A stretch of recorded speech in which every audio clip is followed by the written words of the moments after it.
الحمد لله نحمده ونصلي على رسوله الكريم اما بعد فاعوذ بالله من الشيطان الرجيم بسم الله الرحمن الرحيم كلا انا خلقناهم مما يعلمون فلا اقسم برب المشارق والمغارب انا لقادرون على ان نبدل خيرا منهم وما نحن بمسبوقين فذرهم يخوضوا ويلعبوا حتى يلاقوا يومهم الذي يوعدون۔ سورہ معارج کی یہ آیات ہیں۔ اللہ تعالیٰ نے ان آیات میں انسان کو بتایا کہ ہم نے انسان کو ایک غلیظ اور ناپاک پانی سے پیدا کیا ہے۔ ہم انسان کی اوقات جانتے ہیں۔ کئی ہفتوں سے اس پہ اس آیت پہ ہو رہا ہے بیان۔ یہ ہے ہی اتنی اہم کہ اگر کئی سال بھی گزر جائیں تو مجھے لگتا ہے کہ اسی آیت پہ ہی بیان چلتا رہے گا، تو کوئی حرج نہیں ہے۔ اگر ہمیں عمل کی توفیق مل جائے، ہمارے نظریے ٹھیک ہو جائیں، عقیدے ٹھیک ہو جائیں، تو میرا خیال ہے یہ کوئی ٹینشن کی بات نہیں ہے۔ تو اللہ نے فرمایا ایک پانی سے پیدا کیا ہم نے۔ یہاں میں اکثر ایک بات بار بار کہتا ہوں، اللہ ہمیں ہماری اوقات کیوں یاد دلا رہا ہے؟ ایک وجہ تو یہ ہے کہ ہم تکبر نہ کریں، دوسری ایک وجہ یہ بھی ہے کہ یہ جو بار بار ہم کہتے ہیں نا دوبارہ کیسے پیدا ہوں گے، دوبارہ کون پیدا کرے گا، تو اللہ بتاتے ہیں کہ تمہاری اوقات کیا ہے۔ تم پانی سے بنے ہو، بنانے والے پہ اعتراض کر رہے کہ وہ دوبارہ کیسے بنائے گا۔ یہ بالکل ایسے ہی ہے جیسے کوئی سائنٹسٹ ایک بڑی زبردست چیز ایجاد کرے، کسی سائنٹسٹ نے ایک بہت زبردست مشین ایجاد کی ہے جو سارے کام کر رہی ہے، اور ایک ٹماٹر والا کہے کہ ابے یہ والی مشین کون ایجاد کر سکتا ہے، تو سائنٹسٹ کہے گا بھائی تیری اوقات کیا ہے، تجھے کیا پتا میرے کمالات؟ تو ریڑھی لگاتا ہے، ٹماٹر بیچتا ہے، تجھے سائنس کے نہیں پتا، تجھے ایجوکیشن کا نہیں پتا، تجھے کمالات کا نہیں پتا، تو چھوڑ، تو یہ تیری یہ فیلڈ نہیں ہے۔ بالکل یہی انداز ہے اللہ تعالیٰ کا، کیونکہ لوگ جب زیادہ پڑھ لکھ جاتے ہیں نا، دنیا کی نالج زیادہ ہو جاتی ہے، تو وہ بنانے والے پہ اعتراضات شروع کر دیتے ہیں، اللہ پہ اعتراضات شروع کر دیتے ہیں کہ یہ اللہ کہتا ہے کہ قرآن کہتا ہے مرنے کے بعد میں تمہیں دوبارہ زندگی دوں گا، اٹھاؤں گا، تو کہتے ہیں بھائی کوئی سائنس وائنس ان چیزوں کو نہیں مانتی ہے، سائنس میں کہیں نہیں لکھا ایسا، سائنس تو مانتی نہیں ہے ان چیزوں کو۔ سائنس تو ایکچولی کہتی ہے کہ یہ پروسیس ہوا تھا، اور پھر یہ اس پروسیس کے تحت ہم بنے ہیں، ایوالو ہوئے ہیں، اور ارتقاء کے نتیجے میں آج یہ دنیا وجود میں آئی ہے۔ لیکن مولوی نہیں مانیں گے، مولویوں کو سائنس کا کچھ پتا ہے ہی نہیں۔ یہی کہتے ہیں نا لوگ، فَرِحُوا بِمَا عِندَهُم مِّنَ الْعِلْمِ، اللہ قرآن میں کہتا ہے کہ پہلے جب پیغمبر آئے قوموں کو انہوں نے دعوت دی۔ آج میں ایک چھوٹی سی صحت کی بات آپ سے شیئر کر لوں، میرا ٹاپک نہیں ہے، ہٹ رہا ہوں میں، ٹاپک سے ہٹ نہ جاؤں۔ دیکھو آج میں بہت تھکا ہوا تھا، دوپہر میری نیند بالکل نہیں ہوئی، تو میں نے اس کا علاج پتہ ہے کیا کیا؟ میں شیئر کر دیتا ہوں نا ایسی ریسیپیز آپ لوگ کے ساتھ۔ اب بیان بھی کرنا ہے، تھکاوٹ ٹھیک ٹھاک ہو رہی ہے، مہمانوں سے ملاقاتیں بھی تھیں، تو بیان کے لیے تو دماغ فریش چاہیے نا، کیا خیال ہے؟ تو دو طریقے، ایک تو یہ کہ سٹا لگا لو، یہ غلط طریقہ ہے، کیا خیال ہے؟ یہ کون سا طریقہ ہے؟ دنیا دار لوگ یہی کرتے ہیں، جو برے لوگ ہوتے ہیں، سب لوگ نہیں، وہ آئس لینا شروع کر دیتے ہیں۔ ایک طریقہ کیا ہے، میں نے اپنے بیٹے کو بھیجا جا بازار سے برف لے کر آ، وہ اتنا بڑا برف کا پیس لے کر آیا۔ اب میں آپ کو بتا رہا ہوں، ابھی میں فریش لگ رہا ہوں کہ نہیں لگ رہا؟ کہیں سے بھی تھکاوٹ نہیں ہے، اور 2-4 گھنٹے اسپیڈ کے ساتھ بول سکتا ہوں میں۔ تو میں نے تھکاوٹ ایسے دور کی ہے کہ میں نے اس کو بولا برف لے کر آ۔ گھر والوں کو پتہ ہے یہ الٹے کام کرنے میں سب سے بڑا الٹا کام تو 4 شادیاں ہیں نا، اس کے بعد کیا رہ گیا؟ اب اس کے بعد کیا بدنامی کا خوف یار؟ جب یہ الٹا کام کر لیا تو اب کانفیڈنس ہے کہ سارے الٹے کام آپ کر سکتے، جس کو دنیا الٹا سمجھ رہی ہے، حقیقت میں وہ الٹے کام نہیں ہے۔ تو میں نے اس کو بھیجا جا برف لے کر آ بھائی، اتنی برف لے کر آیا، میں نے اس کو برف کو ڈال دیا بالٹی میں، اور اس میں پانی بھرا، اس کو چل ٹھنڈا جسے کہتے ہیں نا، کتنا ٹھنڈا؟ بس 0 کے قریب، جتنا کر سکتا تھا میں ٹھنڈا، اس سے میں نہایا ہوں۔ پہلے میں سمپل پانی سے نہایا تاکہ باڈی ایک دم ٹھنڈی نہ پہ جائے نا، کہیں ایسا نہ ہو کہ ٹھنڈی پہ گئی۔ تو پہلے سمپل پانی سے نہایا، اس کے بعد پھر بیٹھ کے وہ بگے بھر کے اپنے اوپر ڈالے اس پانی کے، وہ اتنا ٹھنڈا تھا کہ اگر ایک دفعہ آدمی ڈالے نا ہل جائے وہ اچھی طریقے سے, ایسا لگے جھٹکا لگا ہے اس کو. تو وہ پانی میں نے اپنے اوپر ڈالا ہے اور بالکل ہلا دیا اپنے آپ کو, اور ڈالتا رہا 5 منٹ تک مگے بھر بھر کے, اتنا یخ کے ہوتا ہے نا پہلا جو مگا ہے آپ کو پتا ہے ہلا دیتا ہے نا, اگرچہ ابھی سردیاں نہیں ہے لیکن وہ پانی بہت ٹھنڈا تھا, وہ میں ڈالتا رہا تھوڑی, اس سے کیا ہوتا ہے باڈی کی ساری ہیٹ نکل جاتی ہے. اس کے بعد میں نے اپنے آپ کو صاف کیا اور فٹ فاٹ فریش, ساری تھکاوٹ ایک طرف ہو گئی. تو گورے یہ کرتے ہیں, گورے وہ کرتے ہیں کہ ٹب میں ٹھنڈا پانی ڈال کے اس میں لیٹ جاتے ہیں. 6 ڈگری ٹیمپریچر ہوتا ہے, بعض دفعہ تو 0 ہوتا ہے. اب 0 پہ تو برف جمنی چاہیے نا, لیکن وہ اس کو چلا دیتے ہیں, پانی چل رہا ہوتا ہے تو جمتا نہیں ہے, 0 پہ لیٹ جاتے ہیں وہ جا کے.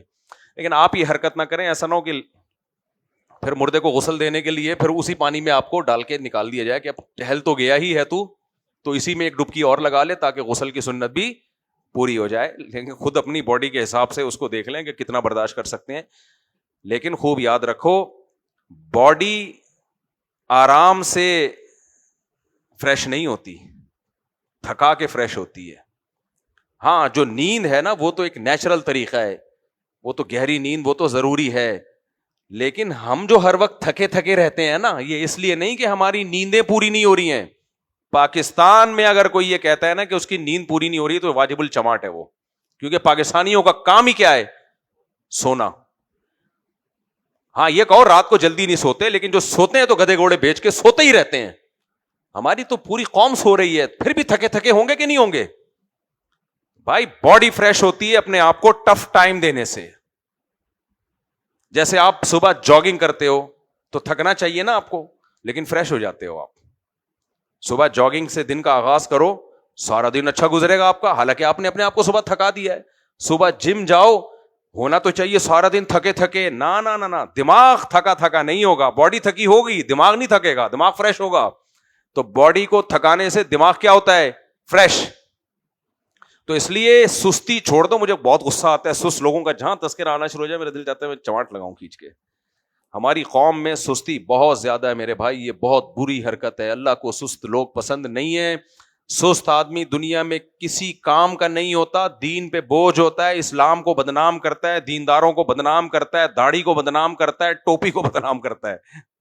صحیح ہے نا, کیونکہ لوگ کہتے ہیں دیکھو یہ داڑھی ٹوپی والا کسی کام کا نہیں ہے, نہ یہ یونیورسٹی میں جب جائے گا تو پڑھائی میں اچھا ہوگا, مدرسے میں جائے گا تو وہاں بھی ٹائم برباد کرے گا, تبلیغ میں جائے گا تو تبلیغ والے بات بتاتے ہیں کم کھانا, کم سونا, کم باتیں کرنا. یہ کیا کرے گا, کم کے بیچ میں الف ڈال دے گا, کام کھانا, کام سونا اور کام باتیں کرنا. میں نے دیکھا ہے تبلیغ میں جو سست لوگ نکلتے ہیں تبلیغ کو بدنام کرتے ہیں, سوتے رہتے ہیں پڑے ہوئے. تعلیم ہو رہی ہوگی اس میں سو رہا ہوگا بیٹھا ہوا, گشت کے دوران ایسا لگ رہا ہوگا جیسے پولیس نے اس کو بھیجا ہے کسی کام سے.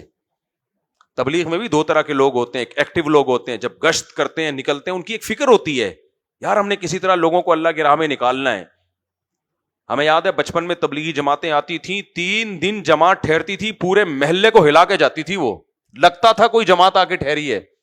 اور اگر سست لوگوں کی جماعت آ جائے, پڑے ہوئے ہوں گے, صبح پھر اٹھیں گے, پھر وہ ایک روٹین کے تحت ایک فارمیلٹی پوری کریں گے اور ٹائم پورا ہوا اور پتلی گلی سے نکل گئے.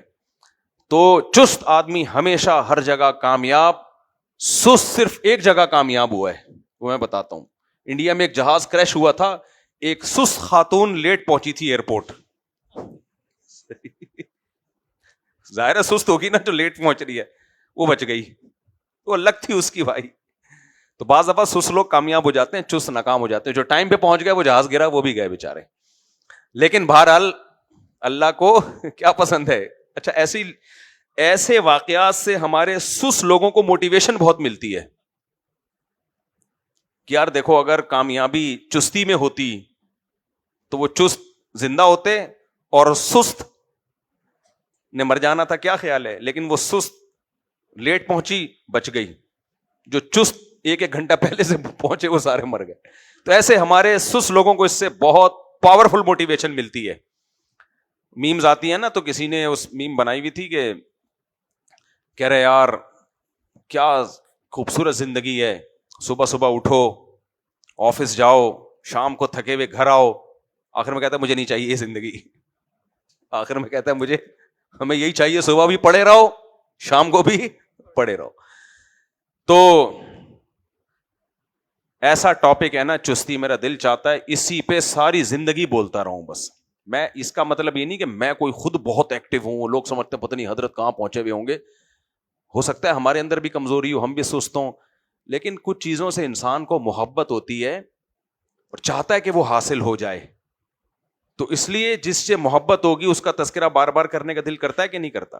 تو میں نہیں کہہ رہا میں ایکٹیو ہوں یا میں چست ہوں, لیکن خدا کی قسم مجھے چستی پسند بہت ہے اور سستی سے مجھے نفرت بہت ہے. اس لیے جس طرح عامل لوگوں کو میں گالیاں دے کے ایک دم موٹیویٹ, اگر میں ابھی میں یخ ٹھنڈے پانی سے نہا کے آیا نا, کئی مگے ڈالتا رہا, ایک اور طریقہ بھی ایکٹیو ہونے کا, بیٹھتے ہی عاملوں کو گالیاں دینا شروع کر دو, اس سے بھی ایکٹیو ہو جاتا ہوں. بعض دفعہ یہ ہوتا ہے بیان میں مجھے دل نہیں لگ رہا تو عاملوں کا گالیاں سے شروع, تو ایک دم آپ نے دیکھا ایک دم جسم میں ایسے جیسے سٹا لگا لیا. تو لیکن وہ پھر لوگوں کا نقصان ہوتا ہے, لوگ کہتے ہیں آپ بار بار ایک ہی ٹاپک کو لے کے چلتے ہو. تو اس لیے میں نے کہا ٹھنڈے پانی سے نہا لو, وہ گالیاں دینے سے فی الحال زیادہ بہتر ہے. تو دل چاہتا ہے چستی پہ ہی بیان کرتا رہوں, کیونکہ میں بار بار کہوں اپنی تعریف نہیں کر رہا, میں بھی سست ہوں, میں جیسے ایکٹیو ہونا چاہیے نہیں ہوں میں, لیکن مجھے سستی سے نفرت ہے اور چستی سے محبت ہے. اس لیے دل چاہتا ہے چستی ہی پہ بیان کرتا ہوں, سست لوگوں کے خلاف بولتا رہوں اور کوڑے لگاؤں ان کو. تو وجہ کیا ہے میرے بھائی, پوری قوم تباہ ہو گئی ہے, ہماری پوری قوم تباہ ہو گئی ہے سستی میں. کوئی ٹاسک دے دو, کوئی کام دے دو, کرتے ہی نہیں ہے دل جمی کے ساتھ, فوکس ہی نہیں ہوتا. نوجوان کہتے ہیں پڑھائی نہیں ہو رہی. ابے تو فوکس کرے گا تو پڑھائی ہوگی نا تیرے سے. پڑھتے پڑھتے 100 دفعہ تو شارٹ موبائل دیکھے گا. یہ آپ دیکھ لو ذرا, جو بھی جا رہے ہیں, میں پہلے کوچنگ سینٹر جایا کرتا تھا, اس وقت موبائل نیا نیا آیا تھا, پڑھائی کے دوران بھی موبائل, اور کہیں کام کے لیے بیٹھے, اب تو واکنگ کے لیے نکلتے ہیں نا, پارک میں واکنگ کے لیے, ڈاکٹر نے کہا ہے تھوڑا ذہن فریش ہو جائے گا, واکنگ کرو, وہ بھی نہیں فریش ہوتا, بار بار کیا دیکھ رہے ہیں, موبائل. راتوں کی نیندوں کا بیڑا غرق کر دیا, ہر وقت موبائل, کوئی کسی کام میں فوکس ہی نہیں ہے. صحابہ تو ایسے نہیں تھے میرے بھائی, صحابہ بڑے چست تھے, میرے بہت چست تھے. کسی چیز کو کوئی بھی کام جو ہے نا, دیکھو نبی کریم صلی اللہ علیہ وسلم نے حدیث جبرائیل جو ہے نا, حدیث جبرائیل یہ اسلام کا ایک انٹروڈکشن ہے بہترین. صحیح بخاری صحیح مسلم میں ایک حدیث ہے جس کو حدیث جبرائیل کہا جاتا ہے, اور اس حدیث کو اسلام کا ایک انٹروڈکشن کہا جاتا ہے. اس حدیث میں آتا ہے, موضوع سے میں ہٹ گیا ہوں لیکن تھوڑا سا میں اس کو کمپلیٹ تو کروں نا, ویسے بھی سست کے خلاف بولنے میں جب مزہ آتا ہے تو تھوڑا مجھے بھی مزہ آ جائے, کیا خیال ہے. حدیث میں آتا ہے, صحیح بخاری صحیح مسلم کی حدیث کی تمام کتابوں میں یہ حدیث ہے, یعنی مطلب میرا یہ کہ صحیح ہونے میں بہت ہی اعلیٰ معیار کو پہنچی ہوئی ہے یہ حدیث, یعنی کہ کسی ضعیف ہونے کا دور کا بھی اس حدیث کا کوئی امکان نہیں ہے, اتنی یقینی سچی حدیث ہے. حضرت عمر رضی اللہ تعالیٰ عنہ کہتے ہیں ہم بیٹھے ہوئے تھے نبی کریم صلی اللہ علیہ وسلم کی خدمت میں, اچانک ایک شخص آیا, ایک لفظ اس حدیث کا نپا تلا ہے, اذ جاءہ رجل, اچانک کیا ہوا, ایک شخص نمودار ہوا, شدید بیاض الثیاب, انتہائی سفید کپڑے, شدید سواد الشعر, انتہائی سیاہ بال. یعنی حضرت عمر ایک ایک چیز کو اہتمام کے ساتھ بیان کر رہے ہیں. لا يعرف علیہ اثر السفر, یہ بھی نہیں کہ وہ مسافر ہو اور سفر کے کچھ نشانات نظر آ رہے ہوں. بھائی سفر ہوتا تو سفید کپڑے میلے ہو چکے ہوتے ہیں نا. ولا يعرفه منا احد, لیکن عجیب بات یہ کہ ہم میں کوئی ان کو پہچانتا بھی نہیں ہے. اس زمانے یہ ممکن نہیں تھا کہ ایک آدمی مسافر بھی نہ ہو اور آپ اس کو پہچانتے بھی نہ ہو, کیونکہ گاؤں دیہاتوں اور چھوٹے چھوٹے شہر ہوتے تھے, سب جانتے تھے ایک دوسرے کو. کہتے ہیں ہم انہیں پہچانتے بھی نہیں ہیں اور سفر کے نشانات بھی نہیں ہیں, کوئی لباس پہ نظر آ رہے ہو یا بال پراگندہ ہو. فَأَسْنَدَ رُكْبَتَيْهِ إِلَىٰ رُكْبَتَيْهِ وَوَضَعَ كَفَّيْهِ عَلَىٰ كَفَّيْهِ، وہ دو زانوں نبی کریم صلی اللہ علیہ وسلم کے پاس آ کے وہ نوجوان بیٹھ گیا اور پھر نبی سے سوال پوچھا، مل اسلام، اسلام کیا ہے؟ آپ نے فرمایا اللہ کے بارے میں گواہی دو کہ اس کے سوا کوئی معبود نہیں اور محمد صلی اللہ علیہ وسلم اللہ کے بندے اور رسول ہیں، وَتُقِيمَ الصَّلَاةَ، نماز قائم کرو، وَتُؤْتِيَ الزَّكَاةَ، زکات دو، وَتَصُومَ رمضان، رمضان کے روزے رکھو، وَتَحُجَّ الْبَيْتَ إِنِ اسْتَطَعْتَ إِلَيْهِ سَبِيلًا، اور بیت اللہ کا حج کرو اگر حج کرنے کی تم میں طاقت ہے۔ انہوں نے پوچھا ایمان کیا ہے؟ فرمایا ان تؤمن باللہ وملائکتہ وکتبہ ورسلہ والیوم الآخر، اللہ پر، فرشتوں پر، آخرت پر، تقدیر پر، والقدر خیرہ وشرہ، یہ سب چیزیں آپ صلی اللہ علیہ وسلم نے بتائیں۔ ان کے بعد اس شخص نے، نوجوان نے پوچھا مل احسان، یہ ہے میں جو بتانا چاہ رہا ہوں، احسان کسے کہتے ہیں؟ احسان اردو میں احسان کا مطلب وہ نہیں ہوتا جو عربی میں ہوتا ہے۔ اردو میں احسان کسے کہتے ہیں؟ کسی کے ساتھ احسان کرنا، اچھا سلوک کرنا۔ کیا خیال ہے؟ اسے ہی کہتے ہیں نا بھائی اس نے بڑا، یار اس کی مائک کی آواز تو تیز کر دو تھوڑی سی۔ اردو میں کسے کہتے ہیں احسان؟ بھائی تمہارا احسان ہے مجھ پر، یعنی اچھا سلوک۔ عربی میں سے نہیں کہتے، احسان نکلا ہے حسن سے۔ حسن تو سب نوجوانوں کو پتہ ہی ہے کسے کہتے ہیں۔ ابے حسن نہیں پتا، جو کراچی میں نہیں پایا جاتا لیکن اس کو حسن کہتے ہیں۔ کراچی کے جو لڑکے ہیں نا گٹکے والے، سب کی بات نہیں کر رہا، جو گٹکے اور پان یہ والے جو لڑکوں میں جو حسن ہے، میں اپنے طلبہ میں جو مجھے ایسا نظر آتا ہے نا، مجھے لگتا ہے کہ یہ گٹکے کھائے ہوئے ہیں اس نے کسی زمانے میں، تو میں اس کا نام ہی حسن خان رکھ دیتا ہوں۔ کیا رکھ دیتا ہوں؟ مذاق میں، وہ خوش ہوتے ہیں، حسن خان۔ تو حسن کسے کہتے ہیں؟ حسین کو صرف نہیں کہتے، کسی بھی چیز میں، اچھے کام میں ایکسیلنسی پیدا کرنا۔ کیا پیدا کرنا؟ ہم جب بچپن میں ہوم ورک اچھا کرتے تھے تو ٹیچرز کی طرف سے کبھی گڈ اور کبھی ایکسیلنٹ۔ ایکسیلنٹ کیا مطلب؟ بہت اچھے۔ صرف اچھے نہیں بھائی، بہت اچھے، اگرچہ ایسا بہت کم ہوا ہے لیکن بہرحال بہت اچھے۔ میرے ساتھ ایسا کم اس لیے کہ میں پڑھتا نہیں تھا، میں پڑھتا نہیں تھا، میرا دماغ لگتا تھا شرارتوں میں بہت زیادہ۔ تو اچھا نمبر امتحان میں اچھے آتے تھے، کیونکہ ہم جب امتحان آنے والے تو پھر کتابیں لے کر ٹھٹ محنت کرتے۔ اچھا یہ میری باتیں سن کے نوجوان جو ہے نا وہ پھر پڑھائی چھوڑ دیتے ہیں، یہ اچھی عادت نہیں تھی، جو ہم اچھی عادت نہیں تھی۔ بعد میں انسان روتا، ہم تو پھر مدرسے کی طرف آ گئے نا، وہاں ہم نے پڑھ لیا۔ اگر مدرسے میں نہ آتے، ادھر کی پڑھائی بھی خراب ادھر کی بھی، تو پھر کسی کام کا نہیں رہتا آدمی۔ وہ تو مدرسے میں تلافی ہو گئی، پھر اس میں تو اتنا پڑھنا پڑا ہے کہ آپ کی سوچ سے بھی زیادہ۔ تو ایکسیلنٹ، سمجھ میں آ رہی ہے بات؟ ایکسیلنٹ۔ یہ جو نہیں پڑھنے والے بچے نا، ان کو میں ایک بات کہتا ہوں کہ دوستیوں میں ٹائم برباد کرو گے نا، تو جب تعلیم نہ ہونے کی وجہ سے ناکام ہوگے نا تو دوست بھی جائیں گے اور دنیا تو گئی تم سے، دین بھی گیا دنیا بھی گئی۔ اور پڑھائی میں ٹائم لگا دیا نا ابھی، تو یہ دوست خود بخود تمہارے پیچھے آ جائیں گے۔ تو اس لیے جو پڑھائی کی عمر میں پڑھائی کو فوکس کرو۔ خیر، تو نبی کریم صلی اللہ علیہ وسلم سے وہ جو نوجوان آئے تھے انہوں نے پوچھا مل احسان، اسلام کے بعد، ایمان کے بعد اگلا سوال کیا تھا؟ بولو، احسان کیا ہے؟ تو نبی صلی اللہ علیہ وسلم نے فرمایا ان تعبد اللہ کأنک تراہ، اللہ کی ایسے عبادت کرو جیسے تم اس کو دیکھ رہے ہو۔ فإن لم تکن تراہ، کیونکہ تم اگر اللہ کو دیکھ نہیں بھی رہے، فإنہ یراک، وہ تو تمہیں دیکھ ہی رہا ہے۔ کیا مطلب؟ اسلام اور ایمان پہ رکنا نہیں ہے، ہر عمل میں ایکسیلنسی پیدا کرنی ہے۔ نہیں آئی سمجھ میں بات؟ صرف اس پہ رکنا نہیں ہے، ایک درجہ آگے جانا ہے۔ میں بار بار ایک بات بیان کرتا ہوں، دیکھو اسلام نا یا قرآن و سنت مثالوں کے ذریعے قواعد اور ضابطے سمجھاتا ہے، کلیے۔ اکثر اس کی میں ایک مثال دیتا ہوں، قرآن کہتا ہے ماں باپ کو اف نہ کرو، تو مطلب یہ اف نہیں ہے، مطلب ایک لا بیان کیا جا رہا ہے کہ ماں باپ کو تکلیف نہ دو۔ اس تکلیف میں برا بلا کہنا بھی آ سکتا ہے، گالیاں دینا بھی آ سکتا ہے، مارنا بھی آ سکتا ہے، اف کرنا بھی آ سکتا ہے, ان کی نافرمانی کرنا بھی آ سکتا ہے. اف تو ایک محض ایک ایگزامپل ہے.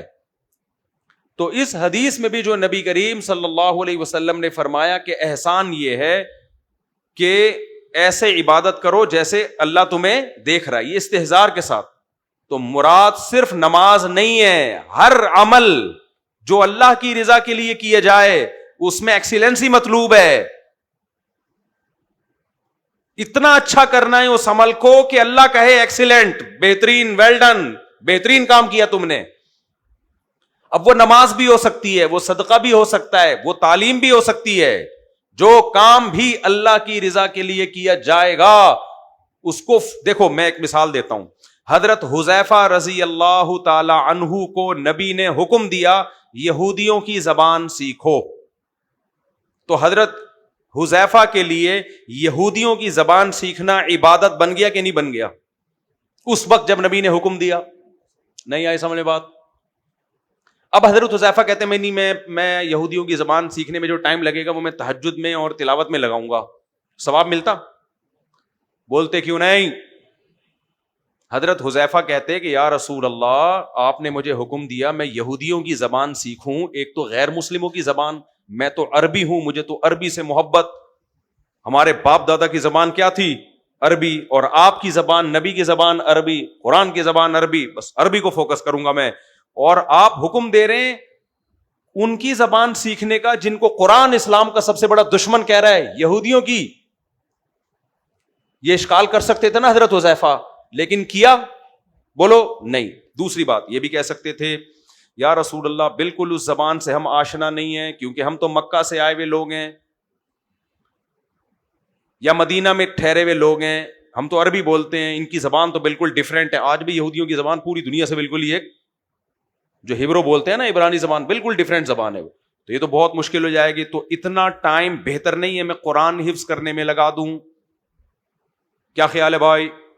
یا میں عبادت کرنے میں, نماز روزے میں لگا دوں. نماز بھی پڑھتے ہوں گے, روزہ بھی رکھتے ہوں گے, لیکن کچھ تو ٹائم ان کو یہودیوں کی زبان سیکھنے کے لیے نکالنا پڑے گا کہ نہیں پڑے گا؟ تو وہ کہہ سکتے تھے کہ اتنے ٹائم جو صبح شام کی تسبیحات ہے وہ میں ڈبل کر لیتا ہوں. نا, جب نبی نے ان کو کہہ دیا, توجہ آپ لوگ کی ہے کہ نہیں ہے, جب اگلے اتوار کو میں سب کو ٹھنڈے پانی سے نہلوا کے بٹھاؤں گا یہاں پہ, سوچ رہا ہوں تاکہ توجہ سے بیان سنا کریں. جب نبی کریم صلی اللہ علیہ وسلم نے ان سے کہہ دیا کہ یہودیوں کی زبان سیکھو, تو اب حضرت حذیفہ کے لیے فرائض اور واجبات کے بعد, وہ تو کرنے ہیں, نماز فرض, جو روزے فرض ہیں وہ تو کرنے ہی ہیں, فرائض و واجبات کے بعد سب سے بڑی عبادت کیا بن گئی؟ یہودیوں کی زبان سیکھنا, جو ایک خالصتاً دنیاوی تعلیم ہے, اس کا دین سے براہ راست کوئی تعلق نہیں ہے. اس سے پتا چلتا ہے بھائی دنیا کی نالج اگر اللہ کی رضا کے لیے حاصل کی جائے, اپنی قوم کو ترقی دینے کے لیے, ملک کو ترقی دینے کے لیے, مسلمانوں کو تنزل اور تباہی سے بچانے کے لیے, تو یہ نالج بھی کیا بن جاتی ہے؟ عبادت بن جاتی ہے. آپ کہہ سکتے ہو ہمیں تو نبی نے حکم نہیں دیا نا کہ ہم انگلش سیکھیں, یا نبی نے ہمیں حکم دیا ہو کہ ہم سائنس پڑھیں, اور نبی نے ہمیں حکم دیا ہو کہ ہم یونیورسٹیوں میں جا کے تعلیم حاصل کریں. ہمیں تو حضرت حذیفہ کو تو حکم دیا تھا, ہمیں تھوڑی حکم دیا ہے.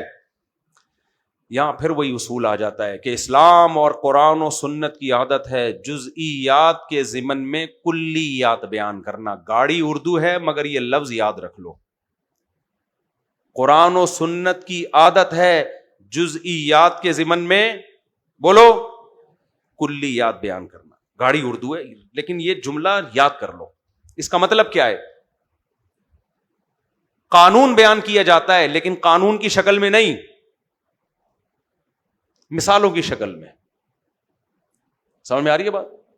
کیوں؟ نبی کریم صلی اللہ علیہ وسلم ساری دنیا کے سارے انسانوں کے نبی ہیں, تھوڑے ٹائم میں قیامت تک کے قوانین بنا کے گئے ہیں, اس لیے نبی کی مثالوں ہی کو لاس قرار دے دیا گیا ہے. لا ہے, قانون ہے.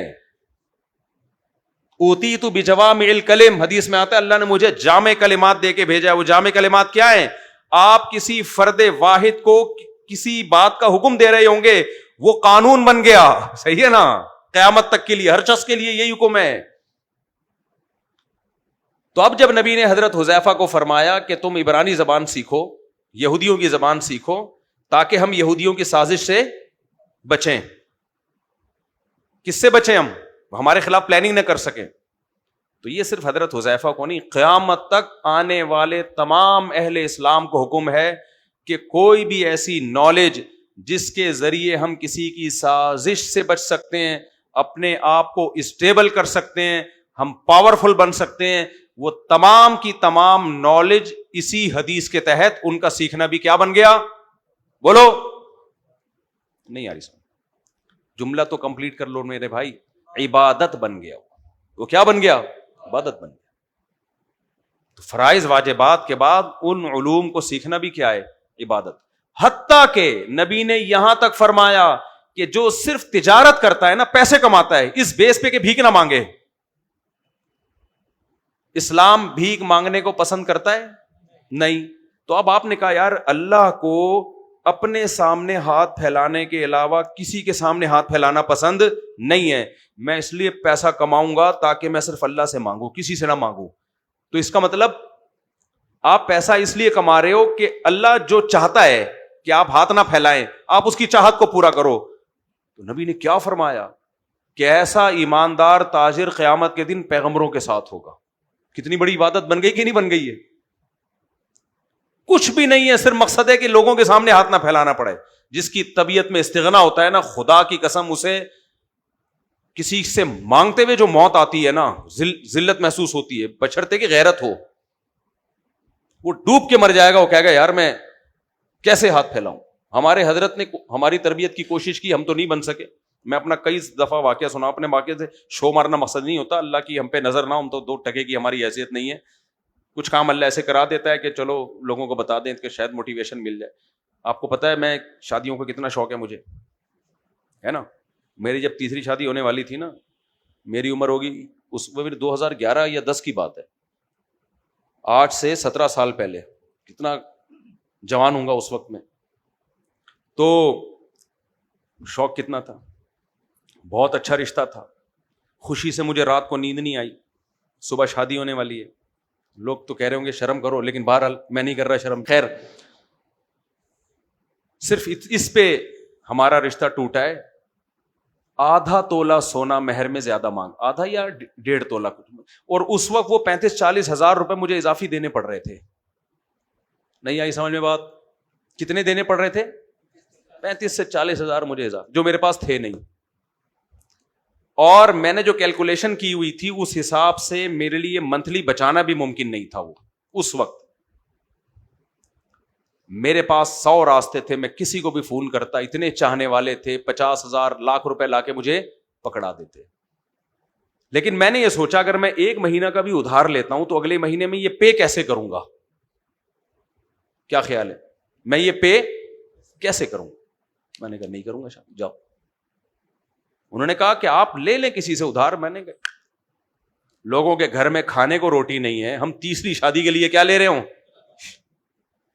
یہ عزت رہے گی سوسائٹی میں؟ بولیں گے مولوی صاحب ہماری ایک نہیں ہو رہی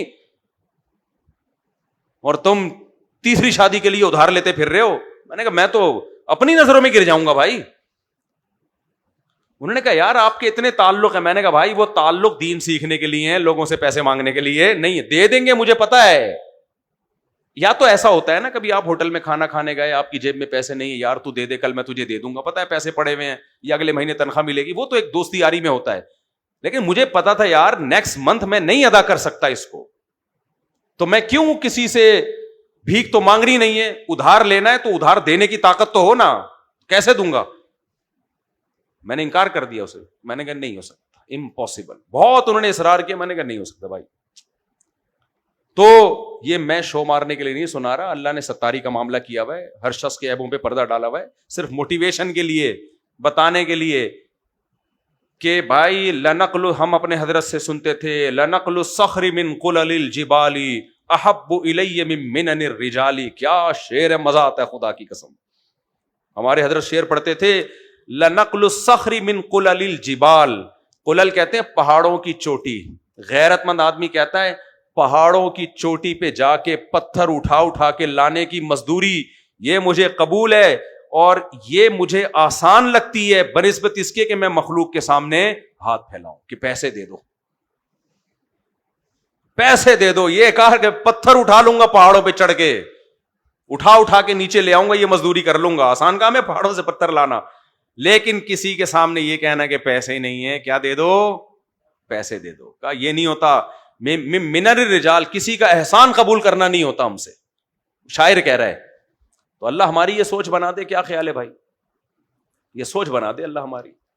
اس لیے ہمارے حضرت فرماتے تھے اپنی بیماری کو بھی چھپایا کرو. ابھی میرے 3 ہفتے کمر میں درد رہا ہے نا. آپ نے محسوس کیا میری کمر میں درد تھا جب میں بیان کے لیے آتا تھا؟ پہلے ٹریننگ کرتا تھا کمر سیدھی کرنے کی کہ یار یہاں پہنچو پتہ نہ چلے کمر میں درد ہے. 3 ہفتے گزر گئے آپ کو، حالانکہ بیڈ سے چپکا ہوا تھا. میں ہاسپٹل جب گیا ہوں نا تو میں نے کہا پبلک کو نہیں پتا چلے کہ کمر میں درد ہے. تو ایسے ٹش پش کر کے بڑی مشکل سے سیدھا ہو کے جاتا تھا، پھر وہاں جا کے ٹیڑھا ہو جاتا تھا میں. کیونکہ لوگ فون کر کے پوچھ رہے ہیں، ہائے ہائے افسوس کر رہے ہیں، ہائے ہائے آپ کی طبیعت خراب، بڑا ترس آ رہا ہے. نہیں بھائی نہیں ہے. ہماری جو پریشانی ہے کس کے سامنے ہے؟ اللہ کے. لوگ ہم پہ ترس نہ کھائیں، کائنڈلی یہ نہ کریں آپ پلیز. لوگوں کے سامنے خوش رہو، ہنستے بستے رہو، ڈرو اس سے، ٹھیک ہے نا، ترس نہیں کھاؤ. تو اللہ بچا کے رکھے لوگوں کا محتاج ہونے سے. اللہ تعالی ہم سب کو بچائے. باقی یہ تو عمر کے ساتھ سب کچھ ہوگا بھائی، بیماریاں بھی آئیں گی، پریشانیاں بھی آئیں گی، اللہ ہم سب کو بچا کے رکھے. لیکن مخلوق تم پہ ترس کھائے. ایک شاعر نے کہا ہے رحموتو کا خیر من رحموتک. کہا کہ دیکھو لوگ تم سے ڈریں یہ بھی برا ہے. ظالم سے ڈرتے ہیں نا لوگ، اور تم پہ ترس کھائیں یہ بھی برا ہے. لیکن تم سے ڈریں یہ کم برا ہے، تم پہ ترس کھائیں یہ زیادہ برا ہے. یعنی تم ظالم بن جاؤ، لوگ تم سے ڈرنا شروع کر دیں، یہ بھی برا ہے. لیکن اس سے کم برا ہے کہ تم مظلوم بن کے لوگ تم پہ ترس کھانا شروع کر دیں. ہائے ہائے ہائے ہائے بیچارہ، ہائے ہائے بیچارہ. تو غیرت آدمی کو اس سے بڑی غصہ آتا ہے، کیوں ترس کھا رہا ہے میرے اوپر. تو اپنے غم اللہ کے سامنے بیان کرو. باقی زیادہ فنٹر بننے کی بھی کوشش نہ کرے آدمی. اگر کوئی پریشانی کسی کے ساتھ شیئر کرنے سے فائدہ ہو سکتا ہے تو پھر اس کے ساتھ شیئر کرنی چاہیے. میں تو پبلکلی بات کر رہا ہوں نا. اب آپ کے پیٹ میں درد ہو رہا ہے یا آپ کا گردہ ہی خراب ہو گیا، اب آپ کو ڈاکٹر کے پاس تو جانا پڑے گا نا. ڈاکٹر صاحب اس کو سیٹنگ کرو، گردے کی تکلیف بھی ہوگی. آپ ڈاکٹر کے سامنے فنٹر بنے ہوئے، اب ہمیں کچھ نہیں ہے، ہم تو کوئی گردہ وردے سے کوئی مسئلہ نہیں ہے، ہمارا گھٹنے میں درد ہو، ہمیں تو کوئی ٹینشن نہیں. وہاں تو جا کے بتاؤ. یا اپنے کسی خاص دوست کو جس سے آپ بے تکلف ہو، اس کے ساتھ اپنی پریشانی کو شیئر کرو. بلکہ وہ کرنی چاہیے، کیونکہ اپنے خاص ریلیٹو کے ساتھ پریشانی شیئر کرنے سے یہ ایک حقیقت ہے کہ آپ کا غم ہلکا ہو جاتا ہے. تو اپنے خاص لوگوں کے ساتھ، پبلک کے مت کرو. پبلک میں یہ لوگ ترس کھائیں. میں نے تو لوگوں سے کہا ہے اللہ نہ کرے میں مر جاؤں، ویسے تو مروں گا ایک نہ ایک دن، اگر جلدی مر جاؤں تو فوراً کفن دفناؤ. یہ جو پبلک میں لا کے کیش کرایا جاتا ہے نا، ہائے ہائے ہائے ہو، اور پھر مضامین آ رہے ہیں، ہائے ہائے چلے گئے، اب ہم شادیاں کیسے کریں گے، ہائے ہائے ہمارے تو کنوارا بنا چھوڑ دیا. ابھی تو میں نے ابا سے بات کروانی تھی مفتی صاحب کی فون پہ، مفتی صاحب کو میں نے بولنا تھا، آپ پہلے ہی چلے گئے، خود 4 کر لی، ہماری ایک بھی نہیں کروائی. ایسے ہی باتیں لوگ ترس کھا رہے ہو، حضرت جی یہ تھے، حضرت جی. بابا بس کرو یار، بہت سارے مارکیٹ میں حضرت جی آئے ہیں، مارکیٹ سے شاٹو کوئی حضرت جی نہیں گئے. بہت سارے حضرت جی آئیں گے مارکیٹ سے، کیا ہو گئے، بڑے بڑے علماء دنیا سے چلے گئے. شریعت کا حکم ہے جب کوئی جائے تو تماشے مت کرو. یہ اجمیوں میں بدعت ہے، عربوں میں نہیں ہے. یہ جب بھی کوئی دنیا سے جائے، غسل، کفن، دفن، اور اس کے لیے پوری زندگی دعائیں. بس یہ اخباروں میں لانا اور جنازے کی کوریج اور یہ بھائی اسلام میں پسندیدہ نہیں ہے. کوئی نیا کام نہیں ہوا، دنیا سے سب نے جانا ہے. مارکیٹ سے ایک اور بندہ کیا ہو گیا، شارٹ. کوئی مسئلہ نہیں ہے، کوئی نیا کام تھوڑی ہوا ہے. تو خیر ہمارے حضرت نے وصیت کی تھی میں جیسی مر جاؤں نا فوراً دفنانا، اور میرے گھر میں آگے ڈیرے ڈال کے نہیں بیٹھنا تعزیت کے نام پہ. ڈانٹ لگائی ہوئی تھی، وہیں سے پتلی گلی سے نکلنا. سے تمبو لگتے ہیں، کئی دنوں تک تعزیتی پروگرام چلتے ہیں. جو میزبان ہے وہ کہتا ہے بھائی تو مر گیا، اوپر سے ہمارے لیے مصیبت کھڑی کر گیا. تو خیر میں جلدی سے بات کو سمیٹوں. تو حضرت حذیفہ کو نبی نے ٹاسک دی کہ کیا سیکھنا ہے، یہودیوں کی زبان. کیا خیال ہے؟ تو اب حضرت حذیفہ نے یہ کام عبادت سمجھ کے کیا، صحیح ہے نا. اور عبادت کے بارے میں نے بتایا قرآن کیا کہتا ہے کہ نماز میں ایکسیلنسی کیسے ہے، کہ ایسے کہ اللہ تمہیں دیکھ رہا ہے. تو یہ نماز تو ایک سائن ہے، علامت ہے.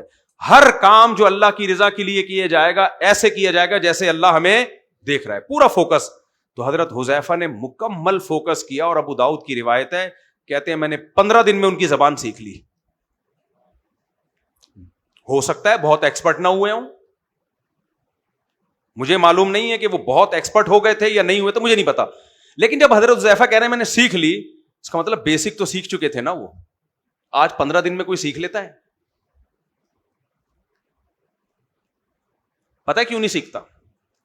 کوئی زبان سیکھنے کے لیے بیٹھے گا نا, پہلے تو بیٹھے گا ہی نہیں, 6 مہینے بیٹھنے میں لگا دے گا وہ. 6 مہینے کس میں لگائے گا؟ بیٹھنے. کل سے انشاءاللہ میں فرینچ سیکھنا, ہم بھی ایسے ہی ہیں, میں یہ جو باتیں کر رہا ہوں ہم سب ایک ہی جیسے ہیں, ہم سب پاکستانی ہیں نا, تو ہمارے ڈی این اے میں سستی ہے. بھائی کل سے میں یہ سیکھوں گا, انگلش سیکھوں گا یا فرینچ سیکھوں گا, تاکہ میں ذرا فرانس میں بزنس کرنا ہے, یا میں نے تبلیغ کرنی ہے, یا جو بھی کرنا ہے. پہلے سوچنے میں 6 مہینے لگائے گا. کتنے مہینے لگائے گا؟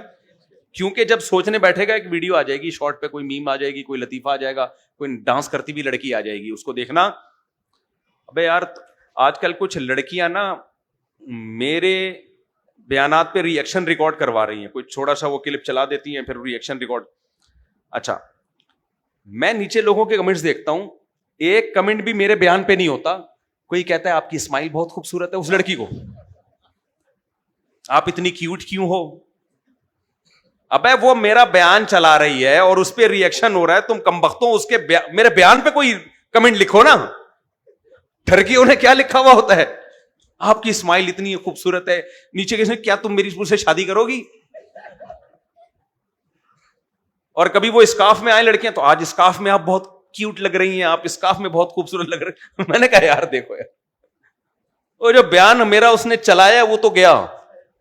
سارے کمنٹ سارے اس کی اسمائل اچھی ہے, اور آپ ہستی بہت اچھا ہو, اور آپ دوپٹے میں زیادہ اچھی لگتی ہو, وغیرہ وغیرہ.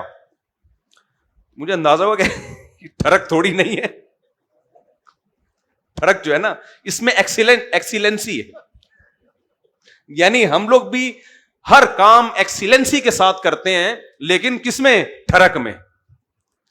ٹھرک میں ایکسیلنٹ کہنا چاہیے ہمیں. خیر, تو کیا کہہ رہا تھا یار میں؟ نہیں, ہاں میں بتا رہا تھا حضرت حذیفہ, ہاں میں یہ کہہ رہا تھا کہ ہم لوگ جب کوئی نئی تعلیم یا کچھ سیکھنا شروع کریں تو 6 مہینے ہمیں کس میں لگتے ہیں؟ سوچنے میں. مثلا 1 لاکھ لوگوں نے پاکستان میں فیصلہ کیا کہ اب ہم ایک نئی زبان سیکھیں گے, تو 1 لاکھ میں 6 مہینے تو ان کو سوچنے میں لگیں گے. اس میں 50,000 بیچ میں ویسے ہی انتقال ہو چکا ہوگا, یا تو ان کا, یا وہ کوئی بیماری آ گئی ہوگی, یا مصروفیت اتنی دوسرے کاموں میں کہ وہ جذبہ ان کا ختم. آدھے رہ گئے, تو آدھوں میں جو ہے پھر وہ کب سے وہ پھر سوچیں گے چلو اب سیکھنا ہے. اب پلان بنانے میں کتنے مہینے مزید چاہیے؟ 6 مہینے. پلاننگ کرتے کرتے 25,000 رہ جائیں گے اس میں. پھر 6-7 مہینے ان کو چاہیے کہ کہاں سے سیکھیں. چلو ہم نے فیصلہ کر لیا, اب تو کرنا ہے. یعنی آخری اسٹیپ یہ ہے کہ اس انسٹیٹیوٹ سے یا اس ٹیچر سے ہم نے پڑھنا ہے. اس کے بعد جو وہ کام دے رہا ہے وہ نہیں ہوگا. کلاسز میں ناغا ہونا شروع ہو جائے گا. آج نانی کا انتقال ہو گیا, پھپھی کا انتقال ہو گیا, آج فلانا کا مسئلہ ہے, ڈمکانے کا مسئلہ ہے, یہ مسئلہ ہے, وہ مسئلہ ہے. اب جو کام 2-4 مہینے میں ہوتا 10-15 سالوں میں جا کے ہوتا ہے. اس لیے میں کہتا ہوں یہ سستی جو بار بار کرتا رہتا ہوں نا, تو میں نے جب یہ حدیث پڑھی ہے حضرت حذیفہ بن یمان کی, میں نے کہا یار اللہ نے جو ان کو سپیریئر بنایا نا, 23 سال میں نبی نے ایسی ٹیم تیار کی تھی 23 سال میں کہ اگلے 23 سال میں روم اور فارس کی طاقتوں کو ختم کر چکی تھی. وہ بڑی بڑی سپر پاور کو 1000 سال سے چراغ جل رہا تھا کسرا کے محل میں, 1000 سال سے. یہ اس کی علامت تھی کہ جب تک یہ جلتا رہے گا ہماری پاور ختم نہیں ہو. اس 1000 سال کی اسٹیبل گورنمنٹ کو کیسا قدموں سے ٹھوکر سے اڑایا ہے, اس لیے کہ ان کا فوکس سستی نہیں تھی, چستی تھی. جب کسی کام کو فوکس کرتے تھے اس کو پایا تکمیل تک پہنچاتے. حضرت معاویہ نے پہلا بحری بیڑا بنایا ہے. پہلی دفعہ بحر سمندر کی جنگ آسان کام ہے؟ پورا بحری بیڑا تیار کر کے ملک آپ جب ذرا جاؤ تو سمندر پہ کیسا خوف آتا ہے. اتنی بڑی جبل الطارق کو دیکھ لو نا, جبل العطل تک طارق بن زیاد, یہ کوئی پچھلے سال کی بات نہیں ہے. 1300 سال پرانا واقعہ ہے جبل الطارق کا. 1300 سال پہلے یورپ میں جبل الطارق, جس کو آج جبرالٹر کہا جاتا ہے, پہنچ چکا تھا وہ. تو یار یہ ایسا ہی تھوڑی تھا. محمد بن قاسم, یہ جو طارق بن زیاد تھا جبرالٹر پہ, اور محمد بن قاسم 17 سال کی عمر میں دیبل فتح کیا اس نے. یہ جو سندھ فتح ہوا ہے نا, کتنے سال کی عمر میں؟ جب بنٹے کھیلنے کی عمر ہوتی ہے ہماری. 17 سال کی عمر میں دیبل فتح کر چکا تھا, اور ملتان تک اس کی فوجیں پہنچ چکی تھیں. اور آپ کو پتا ہے جب اس کو کمانڈر نے, اس سے بڑے کمانڈر نے جو سندھ کا نقشہ دیا نا, کیسے پہنچا ہوگا سندھ؟ گوگل میپ تھوڑی تھا. ارے بصرہ یا کوفہ سے ایک بندہ چل رہا ہے اور پہنچنا کہاں ہے؟ سندھ. تو اس کے پاس گوگل میپ تھا. اس وقت جو مسلم سائنٹسٹ تھے, فلکیات کے ماہر تھے, پوری دنیا کا میپ انہوں نے بنایا ہوا تھا کہ یہاں پہنچنا ہے, ادھر سے ٹریولنگ کر کے ادھر. کہتے ہیں مورخین کہتے ہیں طارق محمد بن قاسم نے ایک دفعہ وہ میپ دیکھا ہے. فوکس دیکھو کتنا, فوکس کتنا ہے. ایک دفعہ وہ میپ دیکھا ہے اچھی طریقے سے, اور دماغ میں انسٹال ہو گیا. وہ نقشہ ساتھ لے کے نہیں چلا, انسٹال ہو گیا. کیوں؟ فوکس تھا. آج اگر کوئی میپ دکھایا جائے, دیکھے گا, پھر ویڈیو دیکھے گا کوئی کہ آپ کی اسمائل بہت اچھی ہے, آپ دوپٹہ لیں تو اور خوبصورت لگیں گی, اس کے بعد تو رہے گا فوکس. ابے تم ایک کام تو ڈھنگ سے کر لو. میں نہیں کہہ رہا موبائل مت دیکھو, کوئی ٹائم رکھ لو نا, اس وقت بیٹھ کے دیکھ لیا کرو یار. لڑکیاں نہیں, اس کے علاوہ کی بات کر رہا ہوں. آپ کے مجھ سے آپ کہنا چاہیے ایک خاص ٹائم پہ دیکھ لیا کرو جا کے. تو میرے بھائی آج یہ فوکس گوروں کے پاس تو ہمیں ملتا ہے, تبھی اللہ نے ان کو دنیا کا امام بنا دیا, اور ہم منہ کے فائر کے علاوہ ہمارے پاس بچا کچھ نہیں ہے. Fire colour. تو میمز میں ہم ماشاء اللہ ماسٹر ہیں, ایسی ایسی میمز بنا رہے ہیں کہ گورا بھی حیران ہوتا ہے یار, ان کا دماغ بہت چلتا ہے. تو حضرت حذیفہ بن یمان رضی اللہ تعالی عنہ نے وہ دیکھا, وہ 15 دن میں آپ نے عبرانی زبان سیکھ لی. ہو سکتا ہے بہت زیادہ اچھی نہ سیکھی ہو, لیکن اتنی سیکھ لی کہ اب یہودیوں کی آپس کی جو کنورزیشن تھی ان کو سمجھ میں آنا شروع ہو گئی, اور مسلمان ان کے شر سے بچ گئے. تو یہ ہے ایکسیلنسی جس کا حدیث جبرائیل میں حکم ہے کہ ہر کام کو پایہ تکمیل تک پہنچاؤ, اچھے طریقے سے کرنے کی کوشش کرو, ٹرخانے کی کوشش مت کرو. اب ہمارے کچھ شاگرد بھی ہیں نا, فتویٰ لکھ رہے ہوتے ہیں اب ہماری نگرانی میں. تو کوئی شاگرد اگر ایسا کام کرے نا, مجھے پتا ہے بخاری کی حدیث ہے, وہ چھاپ کے لے آیا بس کاپی پیسٹ کر کے حوالہ, تو میں نہیں چھوڑتا اس کو. بھائی حدیث ہے تو مسل کتاب میں جا کے دیکھو, حوالہ تو صحیح طرح لگاؤ. ہمارے استاذ ہمیں اس پہ بہت ڈانٹتے تھے.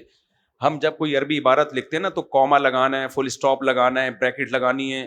ہمارے استاذ حضرت مفتی ابو لبابہ صاحب, اللہ ان کی عمر میں برکت دے, فتوے کے کام میں اس چیز پر اتنا غضبناک ہوتے تھے. وہ 1 مہینہ تو انہوں نے ہمیں اس کی ٹریننگ دی ہے. کہا جب کوئی عبارت ہو نا, کوئی بھی تحریر ہو, پتہ چلے کسی پڑھے لکھے آدمی کی تحریر ہے, کوما صحیح جگہ لگانا ہو چاہیے, انورٹڈ کوما کہاں ہونا چاہیے, یہ بریکٹ کہاں آنی چاہیے. جو پینڈوؤں کی طرح لکھ رہے ہوتے ہیں نا, تھر تھر لکھتے جا رہے ہیں, کوئی پیراگراف نہیں ہے, یہاں سے شروع کیا اور لاہور جا کے ختم, پتہ ہی نہیں کہ نیا مضمون کب شروع ہو رہا ہے, کون سی تحریر کا کیا مطلب ہے, یہ کوئی نیا ٹاپک ہے. پینڈوؤں کی طرح تحریر سے پتہ چل جاتا ہے کہ اس بندے میں کتنی قابلیت ہے.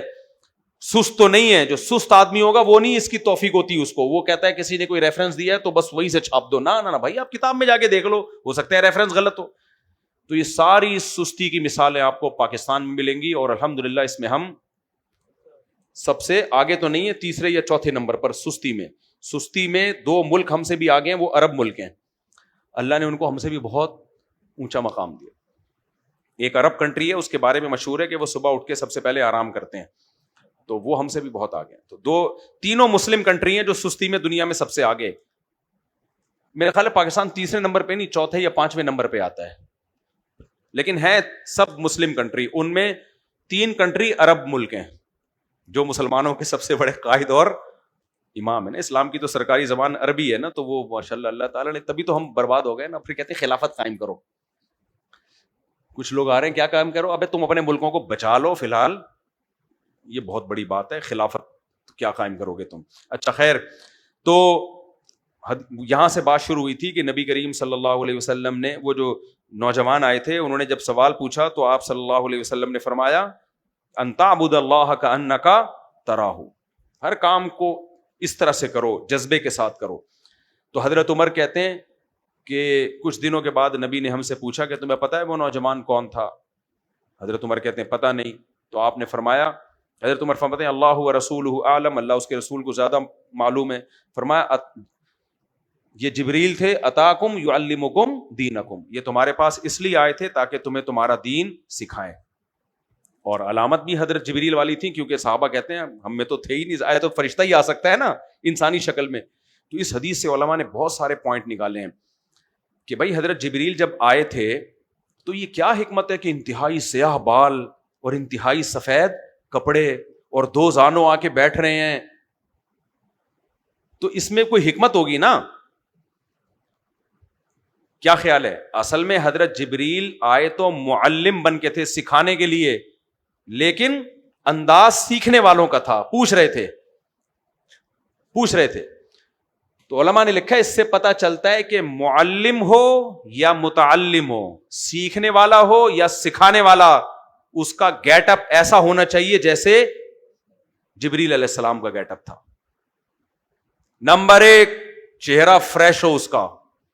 حضرت جبریل کے چہرے پر تھکاوٹ کے آثار نہیں. تعلیم حاصل کرنے کے لیے فریش کھوپڑی کے ساتھ تعلیم حاصل ہوتی ہے, تھکے ہوئے لوگوں کا کام پڑھنا پڑھانا نہیں ہے.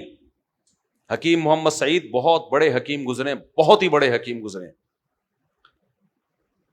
میں ان کی کتابیں بچپن میں بہت پڑھتا تھا, ہمدرد آیا کرتا تھا نا, بڑی کام کی باتیں ہیں وہ, بعد میں میڈیکل سائنس سے بھی وہ ثابت ہوتی ہیں. وہ کہتے ہیں پڑھائی کا وقت سب سے بہتر صبح کا وقت ہے. رات کو نیند پوری ہوئی ہو, اس وقت تھوڑی محنت کرو گے, آؤٹ پٹ بہت زیادہ ہوگا. تو فریش چہرے کے ساتھ, ہمارے مدرسے میں جو طالب علم ٹیڑھا میڑھا بیٹھا ہوا نا, اس کو میں ہٹا دیتا ہوں, پیچھے جا کے بیٹھ, ہمارا بھی دماغ خراب مت کر. کچھ طالب علم ہوتے ہیں آپ سامنے بیٹھے ہوئے عجیب کر کے نا مرے جا رہے ہیں, گردن میں کوئی درد ہے نہ, ہنسانے کی بات پہ ہنس نہیں رہے, رلانے کی بات پہ رو نہیں رہے. میں کہتا ہوں بھائی کہاں جا کے بیٹھا کرو, کیونکہ اثر پڑتا ہے. سامنے وہ بیٹھے جو فریش چہرے کے ساتھ, پتہ چلے ان پر یہ سن رہے ہیں, کوئی مشکل بات سمجھائی جا رہی ہے, ان کی سمجھ میں آ رہی ہے. ٹیڑھے میڑے آڑے ترچے, گورنمنٹ اسکولوں میں بھی دیکھ لو یا پرائیویٹ اسکولوں میں بھی, پیچھے ڈیسک پہ جتنے بچے بیٹھے ہوتے ہیں قوم کے نالائق ترین ہوتے ہیں. سارے پڑھاکو کہاں بیٹھتے ہیں؟ آگے. ہم اسکول میں پڑھتے تھے, 60 بچے تھے ہماری کلاس میں, سارا بدماش ٹولہ سب سے پچھلی والے ڈیسک پہ ہوتا تھا, بیٹھ کے اوٹ پٹانگ باتیں پھینک رہے ہوتے تھے. لمبی کوئی گٹکا رکھا ہوا, اس وقت گٹکے کا رواج نہیں تھا, پان وان سگریٹ وہ پیچھے. سارے پڑھاکو بچے کہاں ہوتے تھے؟ مجھے یاد ہے ان جو آگے بیٹھا کرتے تھے, آج ان میں کوئی ڈاکٹر ہے, کوئی انجینئر ہے, کبھی کبھار مل لیتے ہیں تو یاد آتا ہے ابے یار تم تو کلاس فیلو تھے ہمارے. اور جتنے پیچھے بیٹھتے تھے, کوئی ٹماٹر بیچ رہا ہے اور کوئی گٹکے کی دکان کھول کے بیٹھا ہو. ٹماٹر بیچنا بری چیز نہیں ہے, لیکن جب پڑھائی کے وقت میں پڑھائی کو فوکس نہ کرنا, یہ تو بری بات ہے نا. کیا خیال ہے؟ تو حضرت جبریل کا جو گیٹ اپ تھا نا, وہ یہ تھا کہ تم معلم ہو, ٹیچر ہو, یا متعلم بنو, شاگرد بنو. تھکے ہوئے چہرے کے ساتھ بولو نہیں, یہ تھکے ہوئے لوگوں کا کام سیکھنا سکھانا نہیں ہے. دوسری بات, دو زانوں بیٹھے. ایک تو ادب بھی ہے دو زانوں بیٹھنے میں, دوسرا دو زانوں بیٹھنا مشکل کام ہے. میں نہیں کہہ رہا آپ لوگ دو زانوں بیٹھے, دو زانوں کا مطلب آج کل لوگوں کے گھٹنے خراب ہو چکے ہیں, لیکن کم از کم تعلیم حاصل کرتے وقت ٹیک لگا کے بیٹھنا, ٹانگیں ادھر کوئی جا رہی ہے, ایک ٹانگ ادھر کو جا رہی ہے, یہ تو نہیں ہے. بیٹھنے کا بھی کوئی سلیقہ, کوئی طریقہ ہوتا ہے. ہمارے حضرت کے سامنے کوئی ایسے کر کے بیٹھتا تھا نا یوں, حضرت اس کی کمر کو سیدھا کرتے تھے, سب سے پہلے کرے سیدھے ہو جاؤ, ٹھیک ہے. ایک طالب علم آیا, ایسے کمر کبڑی کر کے بیٹھ گیا, بالکل لگ رہا تھا کہ مارکیٹ سے شارٹ ہو گیا ہے. حضرت فرمایا تھوڑا سا اٹھیں, کمر سیدھی کریں, تو تھوڑی سی سیدھی کی. فرمایا اور سیدھی کریں, ہوتے ہوتے پورا نہیں, جیسے بندہ نہیں دریافت ہوتا. فرمایا دیکھو یار. پھر کہنے لگے آپ ایسے لگتے تھے جیسے ملائکہ کے بیچ میں حمزہ. یہ ملائکہ کا لفظ ہے نا عربی میں, ملائکہ فرشتوں کو کہتے ہیں, تو اس میں لام کی ایک ڈنڈی ہوتی ہے, ایک کاف کی ڈنڈی ہوتی ہے, بیچ میں چھوٹا سا حمزہ. تو کہہ رہے آپ کرسی پہ بیٹھے ہوئے ایسے لگتے ہو جیسے ملائکہ کے بیچ میں حمزہ. ٹھیک ہے نا, اب ذرا سیدھے ہوئے ہو تو اب لگ رہا ہے کہ نہیں یہ حمزہ بیچ میں نہیں ہے, یہ پورا ہے بندہ ہے. تو دوسرا حضرت جبریل کا کہ کپڑوں کا رنگ کیسا تھا؟ سفید. یہ سفید ضروری نہیں ہے, یہ اشارہ ہے سادگی کی طرف. جن کی طبیعت میں چھچھور پنا ہوتا ہے نا, کڑائیاں اور نیلے پیلے اور گھنگرو اور بالیاں, آج مرد بھی ایسے آ رہے ہیں, یہ پڑھ نہیں سکتے. یہ ایکٹر بن سکتے ہیں, ڈانسر بن سکتے ہیں, گلوکار بن سکتے ہیں, یہ ایجوکیٹڈ لوگوں میں ان کا شمار بولو نہیں. ہمیشہ تعلیم جس حاصل کرنے والے لوگ کیسے ہوتے ہیں؟ سادہ لباس. اب سادہ کا معیار ہر ملک میں الگ ہے. گوروں میں 3 پیس سوٹ اور ٹائی ہے, وہ سادہ ہی سمجھا جاتا ہے ان کا. لیکن کم از کم ایسا ڈریس نہیں ہوتا کہ پتہ ہی نہ چلے کہ بالی ووڈ کا کوئی ایکٹر ہے یا کوئی پڑھائی سے متعلق کوئی سائنٹسٹ ہے یا کوئی ڈاکٹر ہے, یہ پتہ ہی نہ چلے, چھمک چھلو بنا ہوا ہے. یہ نہیں ہوتا, سادہ سیٹ اپ ہوتا ہے اس کا. جتنے بھی پڑھائی سے پڑھنے والے لوگ ہیں وہ ہمیشہ کیسے ہوتے ہیں؟ سادہ مزاج. تیسرا شدید بیاض الثیاب, انتہائی سفید, یعنی ایک بھی داغ نہیں کپڑوں پہ. علماء نے اس حدیث کی تشریح میں لکھا ہے کہ طالب علم ہو یا ٹیچر ہو, صفائی ستھرائی کے بغیر علم حاصل نہیں ہوتا. دیکھو جب آپ جس جگہ بیٹھتے ہو پڑھائی کی جگہ, اگر وہ گندی ہوگی, بد سلیقہ ہوگی, آپ کے کپڑے بھی آڑے ترچے, تو فوکس نہیں ہوتا. ہم نے جتنے علماء کی بھی 2 قسمیں ہوتی ہیں نا, ایک ہوتے ہیں کچھ تھوڑا بہت پڑھ کے پھر وہ وائز بن جاتے ہیں, ایک ہوتے ہیں جو تعلیم کو فوکس کرتے ہیں. جتنے بھی دیکھے ہیں وہ سارے سلیقے والے اور صفائی والے. مولانا اشرف علی تھانوی رحمہ اللہ تعالیٰ کی سینکڑوں کتابیں, بہت علمی کام کیا کرتے تھے. طبیعت میں اتنا سلیقہ تھا کہ آپ کی سوچ جہاں ختم ہوتی ہے نا, ان کا سلیقہ وہاں سے شروع ہوتا تھا. ان کے سامنے یہ ممکن نہیں تھا کہ سراہی پہ جو گلاس ہے نا کوئی ٹیڑھا رکھ دے. سراہی نہیں ہوتی, سراہی اس پہ گلاس رکھ, پہلے تو فریج نہیں تھا نا, کوئی ٹیڑھا نہیں رکھ سکتا تھا. ہمارے حضرت مفتی رشید احمد صاحب بھی علمی لائن کے آدمی تھے. حضرت کے ہاں کوئی گاڑی اگر پارک کرتا نا تو یہ نہیں ہو سکتا کہ ٹیڑھی مڑی پارک کر دے, بالکل سیدھی سیدھی, اس کے پہیے بھی سیدھے. حضرت اپنی گاڑی بھی جب پارک کرتے تھے تو لا کے جب گراج میں کھڑی کرتے تو اس کے پہیے بھی پہلے اس کا اینگل ٹھیک کرتے تھے. جو بھی تعلیمی میدان سے متعلق لوگ ہوتے ہیں ان کی طبیعت میں صفائی ستھرائی اور سلیقہ ہونا ضروری. بکھرے ہوئے بالوں کے ساتھ, آڑے ترچھے کپڑوں کے ساتھ, اور ایک گلاس ادھر پڑا ہوا ہے اور ایک چپل الٹی وہاں, اور ایک گلاس سجدے میں گیا ہوا ہے, اور ایک ادھر سے گٹکا کھا کے اس کا شاپر یوں کر کے میز پہ پڑا ہوا ہے, اور یہ علمی کام کر رہا ہے. نہیں کر سکتا یہ کام, فوکس ہی نہیں ہوگا. رہنے دو یار, تم لوگ کی سمجھ میں نہیں آ رہا ہے, تھک گئے ہو میرا خیال. ٹھنڈے پانی سے نہلا دوں آپ لوگوں کو. تو جو بھی پڑھنے والے لوگ ہوتے ہیں نا, صاف ستھرے اور سلیقہ. تو یہ جبریل علیہ السلام نے پیغام دیا. اب میں موضوع تو میرا الگ تھا لیکن اب کہیں اور نکل گئے, تو خیر اچھی بات ہے اگر کام کی باتیں ہو جائیں. دوسرا, حضرت جبریل کے بال انتہائی سیاہ, شدید سواد الشعر ہے نا, بال انتہائی سیاہ. انتہائی سیاہ بال بوڑھوں کے ہوتے ہیں یا جوانوں کے ہوتے ہیں؟ علماء نے لکھا یہ اشارہ تھا جوانی کی طرف, کہ سیکھنے سکھانے کی جو اوریجنل ایج ہے وہ کیا ہے؟ جوانی. اس وقت دماغ طاقتور ہوتا ہے, نیند اگر آگے پیچھے ہو بھی جائے صحت خراب نہیں ہوتی, اور پھر علم کے بعد پوری زندگی اس کو سکھانے کا موقع ملتا ہے. سیکھ ہی آخر عمر میں رہا ہے. اب کچھ آتے ہیں میرے پاس 40 سال کی عمر میں کہ ہم عالم بننا چاہتے ہیں, 8 سال مدرسے میں کہتا ہوں بھائی ثواب مل جائے گا آپ کو عالم بننے کا, کبھی بھی بن سکتا ہے کوئی, لیکن دین کی کوئی خدمت اب کر نہیں سکتے آپ, تو یہ بہتر ہے کسی اور کام میں ٹائم لگاؤ. کہتے ہیں آپ ہمیں عالم بننے سے روک رہے ہو. بھائی عالم بننے سے نہیں روک رہے, ہم کہہ رہے ہیں کہ ٹائم کم اور آؤٹ پٹ زیادہ ہو, وہ کام کرو نا. اب 8-10 سال آپ 40 سال میں لگاؤ گے, اس کے بعد اس فیلڈ میں مہارت حاصل کرنے کے لیے 15-20 سال اور چاہیے, تو بچے گا کیا آپ کے پاس؟ میں 20 سال سے 4 شادیوں کی ترغیب دے رہا ہوں, اگر آج میں شروع کرتا پھر آگے 4 شادیوں پہ کیا کریں. میں 20 سال سے دے رہا ہوں, تو میں نے لوگوں کی مخالفتیں بھی جھیل لی. کیا خیال ہے, خود بھی شادی کر لی, سسرال کی مخالفتیں جھیل جھال کے, جوانی تھی نا, برداشت تھی, اب یہاں تک پہنچ گئے. اب آج میں اگر شروع کرتا تو سب سے پہلے آپ کی طرف سے مخالفت ہوتی, آپ کو سمجھ میں نہیں آتا وہ سب بول کیا رہے ہیں. کیا خیال ہے, پھر میں دوسری شادی کرتا, سسرال کی طرف سے اس عمر میں میرے پوتے آ جاتے, کھڑے ہو جاتے میرے مقابلے میں, کیا کرے ہو نانا, کیا ہو گیا اس عمر میں, دادا, کس قدر ٹینشن ہوتی نا. تو ہر کام ایک, اب میرے پاس جب لوگ آتے ہیں نا 50-55 سال کے اور کہتے ہیں ہم دوسری شادی کرنا چاہتے ہیں, میں کہتا ہوں بھائی پہلے ہارٹ کا ٹیسٹ کروا لو. میں مذاق نہیں کر رہا, حقیقت ہے. میں ان سے کہتا ہوں دیکھ لو کوئی بلاکیج تو نہیں ہے, کولیسٹرول, شوگر, لیور ویور سب فٹ فاٹ کی رپورٹ پہلے مجھے لا کے دکھاؤ. میں زبانی نہیں مانوں گا, ڈاکٹروں سے چیک کرواؤں گا, اس کے بعد میں آپ کو پرمیشن دوں گا, یعنی اگر مجھ سے پرمیشن لینا چاہتے ہو, کیونکہ مجھے پتا ہے 50 سال کے بعد تو نے کی نا جو ریئیکشن ہوگا نا, اس میں ہارٹ بیٹ ایسی اونچی اوپر نیچے ہوگی.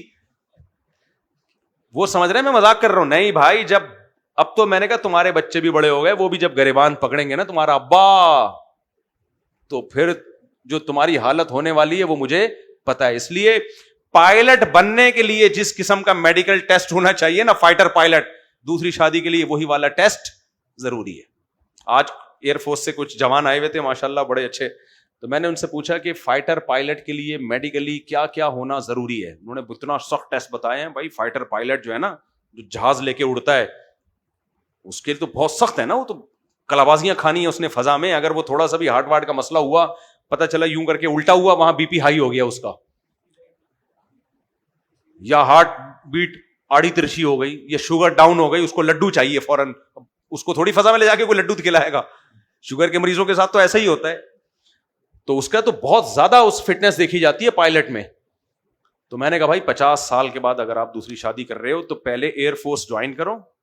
اگر وہ آپ کو فائٹر پائلٹ کے لیے ریکمینڈ کر دیتے ہیں تو پھر آپ دوسری شادی کے بھی 50 سال کے بعد, جوان ہو تو پھر چلے گا, جوان آدمی برداشت کر لیتا ہے. تو اس میں بتا دیا کہ علم سیکھنے کی اصل عمر کیا ہے, ابتدائے جوانی, جب بال بالکل کیا ہوں, سیاہ بال ہوں. تو اس حدیث میں نبی کریم صلی اللہ علیہ وسلم نے بہت سارے اصول اور ضابطے ہمارے لیے بیان کر دیے ہیں, لیکن افسوس آج مسلمان کسی بھی اصول اور کسی بھی ضابطے پر بالکل بھی نہیں ہے. نہ نماز کا رہا, نہ روزے کا رہا. روزہ بھی کیسے گزرتا ہے, ہمارے دوست بتاتے ہیں, کہتے ہیں ہمیں تو رمضان میں پتہ ہی نہیں چلتا. میں تو کیوں پتہ نہیں, کہتے ہیں سحری کر کے سوتے ہیں, اور جو بہت نیک ہے وہ ظہر کی نماز کے لیے اٹھتا ہے, بہت نیک ہے, کہتے ہیں ظہر پڑھ کے دوبارہ سو جاتے ہیں,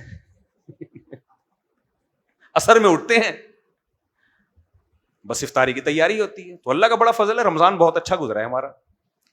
یار یہ تو سبھی کا گزر جائے ایسے تو روزہ تو ہو گیا. میں نہیں کہہ رہا کہ نہ رکھنے سے یہ بھی بہتر ہے, لیکن میرے بھائی جو روزے کے جو حکمتیں ہیں, مصلحتیں ہیں, وہ ایسے تھوڑی حاصل ہوں گی, ایسے تھوڑی حاصل ہوں گی. اس لیے روزہ رکھ کے سارے کام کرو اپنے, تو اسٹیمنا پیدا ہوگا, قوت ارادی مضبوط ہوگی. بھوکا پیاسا رہ کے بھی اتنے کام کر لیتا ہے, تو جب کھانا ملے گا تو پھر کتنے کام کر لے گا. تو اپنے آپ کو ٹف ٹائم دینا ضروری ہے, اس کے بغیر گزارا نہیں ہے. پورے بات کا حاصل اور خلاصہ یہ ہے. اب میں اصل ٹاپک کی طرف آتا ہوں جو میں نے شروع کیا تھا. کیا شروع کیا تھا میں تو بھول ہی گیا. اتنا آہستہ بول لیں گے, زور سے بول لیں, کوئی قرض. ہاں, تو میں نے جو قرآن کی آیت پڑھی ہے, اس آیت میں کیا تھا, اللہ تعالیٰ قرآن میں فرماتے ہیں کہ انا خلقناہم مما یعلمون, ہم نے ان کو جس پانی سے بنایا ہے ہمیں معلوم ہے. تو یہ دو لوگوں پہ رد ہے. ایک جو تکبر کرتے ہیں, میں یوں ہر وقت میں کرتے رہتے ہیں, تو اللہ نے ان کی اوقات بتا دی ہے کہ بس کرو, تمہاری اوقات کیا ہے, غلیظ پانی سے تمہیں بنا دیا ہے. دوسرا ان پہ رد ہے جو یہ کہتے ہیں کہ ہمیں دوبارہ کون زندہ کرے گا. سائنس تو کہتی ہے ایسا ممکن نہیں, سائنس میں کہاں ہے یہ. تو اللہ کہتے ہیں, اچھا یہ جو کہتے ہیں نا کروڑوں سال لگے انسان کو ایوالو ہونے میں, اللہ کہتے ہیں پانی سے 9 مہینے میں بنا دیا میں نے تمہیں. ایک پانی کی بوند سے کتنے مہینے میں بنے ہو, یہ کروڑوں سال میں نہیں بنے ہو, صحیح ہے نا.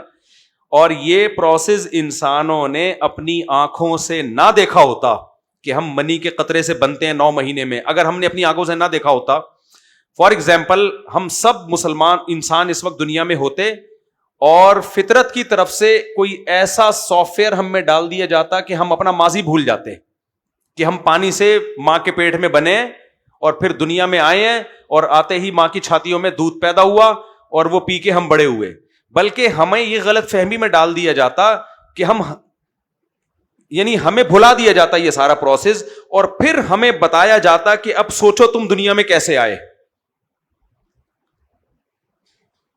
لیکن ہمیں یہ بتا دیا جاتا 10 سال سے پہلے کی تمہاری سب کی یادداشتیں ہم نے کیا کر دی ہیں، ختم.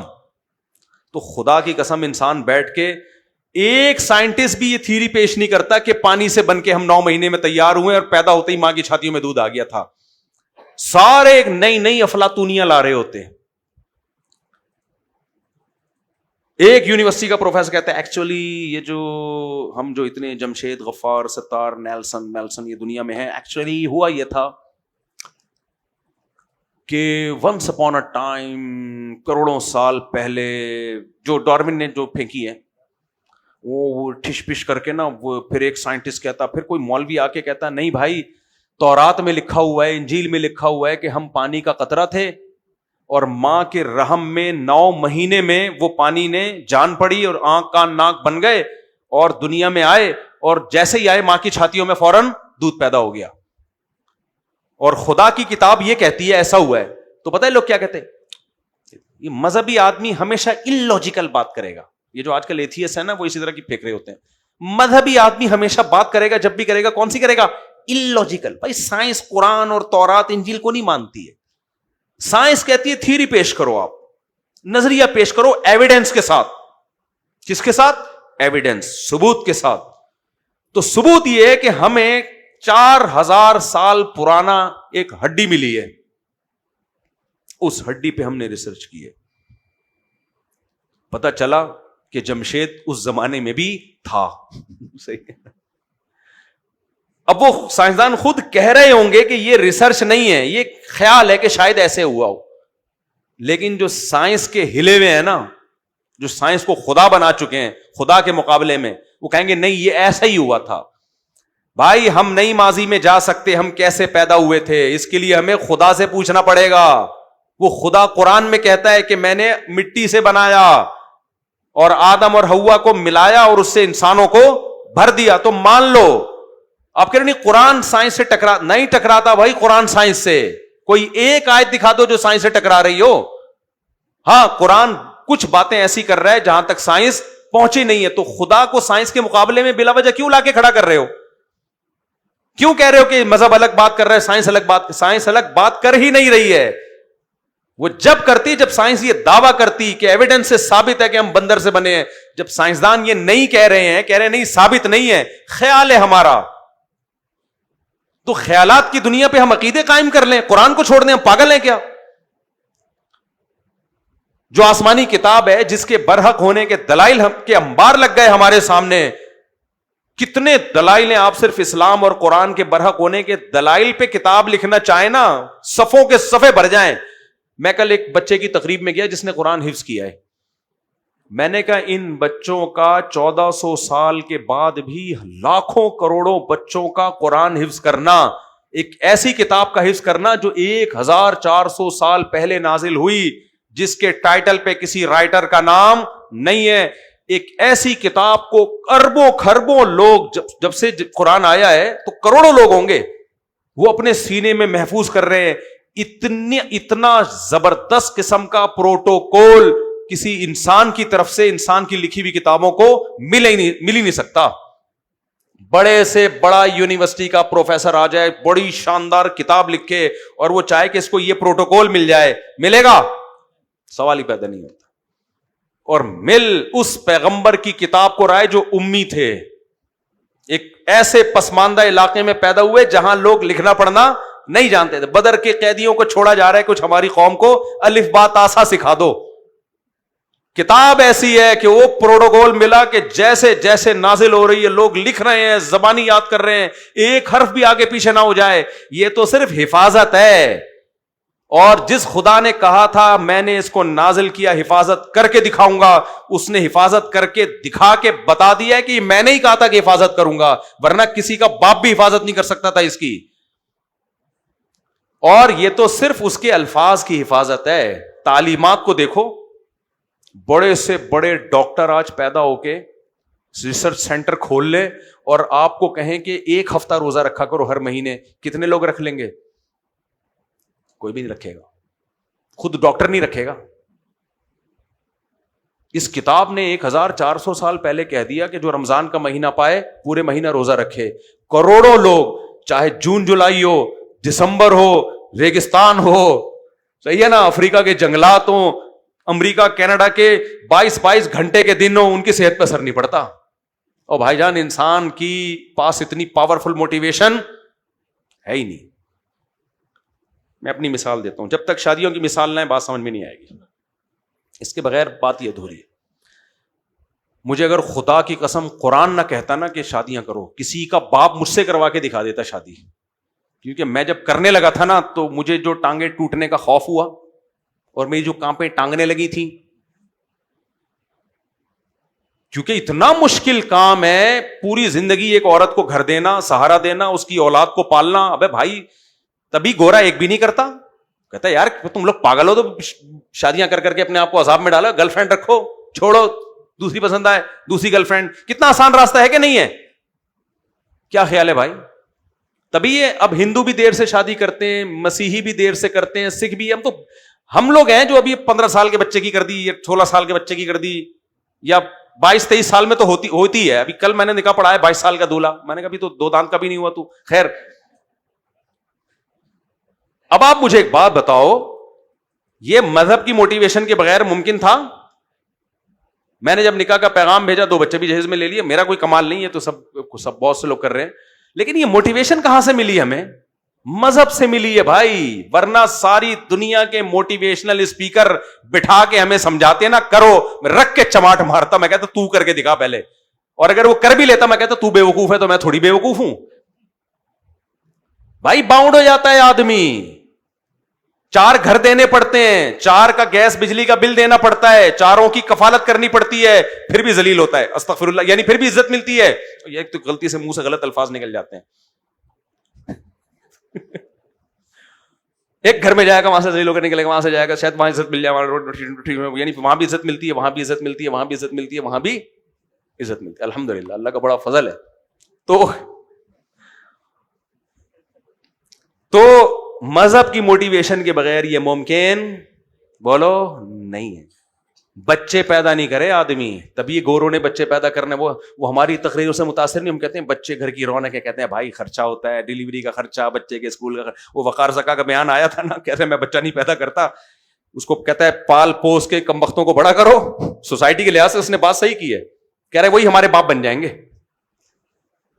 وقار زکا کی الفاظ نہیں تھے، اس کا میسج یہی تھا، پال پوس کے بڑا کرو، ان کم بختوں پہ خرچ کرو. پھر اسکول سے الگ شکایتیں آ رہی ہیں، اسکول والوں کو کم بختوں کو فیسیں بھی دو. پھر بھی اسکول والے کہتے ہیں پڑھتا نہیں ہے. تو بغیر تو تمہیں فیس کس بات کی دے رہے ہیں؟ تمہیں فیس اس لیے کی تو دے رہے ہیں اس کو پڑھاؤ. تم اسکولوں میں فیسیں بھی دو، رنگ کے ڈبے بھی اور کلر کے ڈبے بھی، اور یلو ڈے اور گرین ڈے اور ٹوپی ڈرامے پہ خرچ کرو. پھر بھی نمبر کم آئیں گے تو اسکول والے آپ پہ چڑھے ہوئے ہوں گے کہ آپ نے گھر میں محنت نہیں کی ہے. گالیاں دینے کا دل کر رہا ہے. تو بغیر تو تمہیں فیس کس بات کی دے رہے ہیں اگر ہم نے گھر میں ہم نے ہی محنت کرنی تھی؟ تو وقار زکا نے صحیح بولا. اس نے بولا بھائی ہم پیدا ہی نہیں کرتے. ہم کیا نہیں کرتے؟ تو گورے کی تو یہی سوچ ہے. ہم کیوں پیدا کر رہے ہیں؟ مذہب کی موٹیویشن ہے بھائی. اللہ نے کہا توکل کرو، یہ اولاد ہے، توحید پرست ہے، مسلم ہے، اللہ کا نام لے گی، اور خرچوں کی پرواہ نہ کرو. تھوڑی بہت پریشانی آئی صبر کرو، اس صبر پہ بھی اللہ کیا دے گا؟ اجر دے گا، مال میں برکت دے گا. اللہ توکل. چلو بھائی. تو میرے بھائی یہ پاورفل موٹیویشن قرآن سے ملی ہے. تو کچھ ہے اس کتاب میں، کچھ ہے جو اسے پڑھ کے لوگ جانے دے دیتے ہیں. تراویح میں کتنی لمبی لمبی تراویحاں پڑھتے ہیں، حرم میں دیکھو کتنا رش ہوتا ہے. کسی کتاب کو ایسا پروٹوکول نہیں ملا. اگر یہ محمد صلی اللہ علیہ وسلم کی اپنے ہاتھ کی لکھی ہوئی کتاب ہوتی، اسے یہ پروٹوکول نہیں ملتا. اس کتاب کی نسبت کس کی طرف ہے؟ اللہ کی طرف. اس نے حفاظت کر کے دکھائی، مضامین کی بھی حفاظت کی، اس کے حکام کی بھی حفاظت کی ہے. تو وہ جب قرآن کہہ رہا ہے کہ میں نے انسان کو بندر سے نہیں بنایا، پہلی دفعہ میں نے آدم کو اپنی قدرت سے پیدا کیا، انہی کی پسلی سے میں نے اماں حوا کو پیدا کیا، اور دونوں کے ملاپ سے انسانوں سے زمین آسمان کو بھر دیا. اس کے مقابلے میں سائنس آ کے کہتی ہے، وہ کہتی ہے نہیں ایسا نہیں، بندر سے بنے ہو. ہم سائنسدانوں سے پوچھتے ہیں تم کو یقین ہے؟ کہتے ہیں یقین نہیں ہے، مے بی. چماٹ مارنے کا دل کرے گا کہ نہیں کرے گا؟ یار ہم قرآن چھوڑ دیں تمہارے مے بی کی وجہ سے؟ تمہارے مے بی کی وجہ سے ہم قرآن چھوڑ دیں؟ آپ کہہ سکتے ہو اگر ریسرچ سے ثابت ہو گیا پھر چھوڑنا پڑے گا. ثابت ہو ہی نہیں سکتا ریسرچ سے. 200 سال سے نہیں ہوا، بحثیں چل رہی ہیں. ایک کیس کسی کورٹ میں 4 دن چلے، 2 سال چلے، 3 سال چلے، جج اٹھا کے باہر نکال دے گا نا، کہہ رہے بس ختم. لیکن یہ کیس 200 سال سے چل رہا ہے سائنسدانوں کی عدالت میں کہ انسان پیدا کیسے ہوا. 200 سال پہلے ڈاروین نے کہا تھا کہ بندر سے بنا. ویسے تو اس سے پہلے بھی لوگوں نے کہا ہے، لیکن اتنے مضبوط طریقے سے جس طرح ڈاروین نے ایکسپلین کیا ایسے کسی نے نہیں کیا. 200 سال ہو گئے اب تک ثابت نہیں ہوا، اور ادھر قرآن 2 اور 2 4 کی طرح کہہ رہے کہ میں نے ایسے بنایا. تو میم تو بھائی ہم نہیں مانتے آپ کی. اور آپ جو کہہ رہے ہو کہ اس طرح کی سے بنا ہے تو وہ اتنا عجیب ہے. سب سے بڑا سوال کہ وہ جو بیچ میں بندر سے انسان بننے کے درمیان کی مخلوق کہاں گئی؟ یہ تھوڑی کہ رات کو بندر سویا صبح سارے انسان بنے ہوئے تھے. تو کروڑوں اربوں سال لگے ہوں گے تو بیچ میں بھی تو بہت ساری مخلوقات آئی ہوں گی نا. ایک جنس ایسی بھی ہونی چاہیے جس کی آدھی دم ہو آدھی نہ ہو، یعنی ابھی دم ان کی آہستہ آہستہ شارٹ ہو رہی ہو. کچھ جمشید ایسے بھی ہونے چاہیے تو تھوڑی سی دم ہو ان کی. یہ وہ والے جمشید ہیں جو ابھی پچھلی نسل کے ہیں، یہ بھی پورے انسان تو سارے ایک دم غائب. تو پھینک رہے ہو یار تم لمبی لمبی. وہ کہہ رہے ہیں مچھلی باہر آتی تھی تو باہر آنے کا ماحول سے واقف ہوئی، باہر آ کے باہر کا جانور بن گئی. نہیں بھائی، جس دن مچھلی باہر آئے گی 1 سیکنڈ زندہ نہیں رہے گی، وہ 1 سیکنڈ زندہ نہیں رہے گی، فوراً مر جائے گی اور اس کو کھا جاؤ گے آپ. ایوالو نہیں ہو سکتی وہ باہر آ کے کہ باہر. جو اللہ نے کچھ جانور پیدا ہی ایسے کیے ہیں جو سمندر میں بھی اور خشکی میں بھی، کچھ ایسے پیدا کیے ہیں جو سمندر میں نہیں خشکی میں، کچھ ایسے پیدا کیے ہیں جو صرف سمندر میں خشکی میں نہیں، اور کچھ ایسے ہیں جو ہواؤں میں اڑتے ہیں. اللہ کہتے ہیں یخلق ما یشاء، جو چاہتا ہوں پیدا کر چھوڑتا ہوں. تو مان لو خدا کی قدرت، لیکن یہ کمبخت خدا کی قدرت نہیں مانتے. کہتے ہیں سائنس کو ہم مانتے ہیں، پھر ایسی لمبی لمبی پھینکتے ہیں. یہ جو ٹائیگر ہے نا جس کے خوبصورت پٹیاں جسم پہ ہوتی ہیں، ابے چیتا نہیں ہوتا، چیتے کے خوبصورت پٹیاں ہوتی ہیں، کتنا خوبصورت دیکھ کے انسان کہتا ہے سبحان اللہ. تو ماہرین پتہ ہے کیا کہتے ہیں؟ ایکچولی یہ درختوں کے نیچے بیٹھتا تھا تو ایک خاص اینگل سے اس پہ شوائیں پڑتی تھیں، تو جو اینگل سے شوائیں پڑتی وہ وائٹ ہو گیا، باقی سارے کیا ہو گئے؟ ڈارک. پھینکنے پر گورنمنٹ کی طرف سے کوئی میں نہیں کہہ رہا سارے سائنسدان ایسے کہتے ہیں کہ ایسے بھی ہیں. اچھا، یہ جو بہت خوبصورت کچھ جانور ہوتے ہیں، کچھ جانور ایسے ہیں کہ اللہ نے ان کو ان کا حفاظتی نظام ایسا بنایا ہے. یہ گھڑی صحیح ہے؟ میں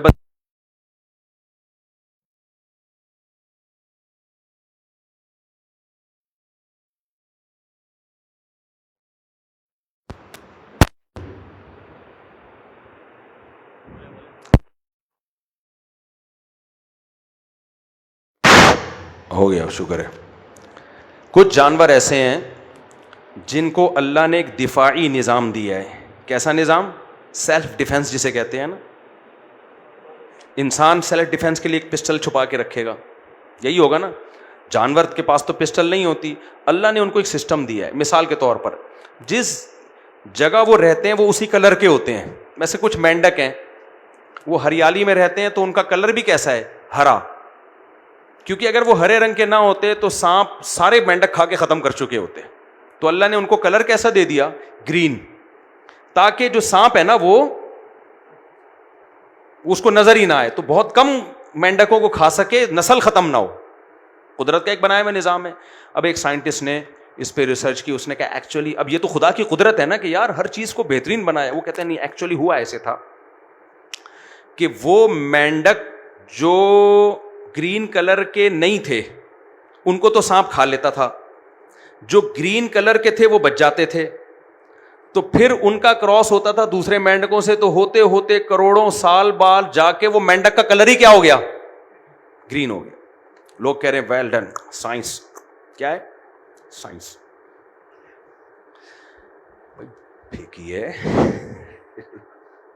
فرض کر لیتے ہیں ایسا ہوا ہوگا, لیکن اس مچھلی کا کیا جواب دو گے جس کی دم پہ پورے چہرے کی تصویر بنی ہوتی ہے؟ ایک مچھلی ہے سمندر میں, وہ سست مچھلی ہے, جب بڑی مچھلیاں اس کا شکار کرتی ہیں وہ بھاگ نہیں سکتی. وہ کیا کرتی ہے, وہ غار میں چلی جاتی ہے, دم اس کی باہر ہوتی ہے لیکن دم پہ اس کی خطرناک تصویر بنی ہوئی ہے. تو جو مچھلیاں آتی ہیں نا وہ اس کی دم کو سمجھتی ہیں یہ اٹیک کرے گی ہم پر, اور وہ چلی جاتی ہیں. نہیں آئی سمجھ بات؟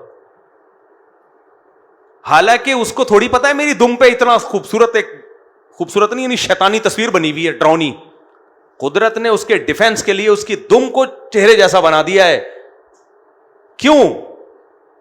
یہی تو اس کی علامت ہے, یخلق ما یشاء ذالک تقدیر العزیز العلیم. یہ مینجمنٹ ہے, یہ اتفاقی واقعات نہیں ہے کروڑوں خربوں سال کے, مینجمنٹ ہے. اور مینجمنٹ کسی مینیجر کے بغیر نہیں ہوتی. تو اللہ اپنے وجود کے دلائل دے رہا ہے کہ میں نے بنایا ہے, یہ خود بخود نہیں ہوا.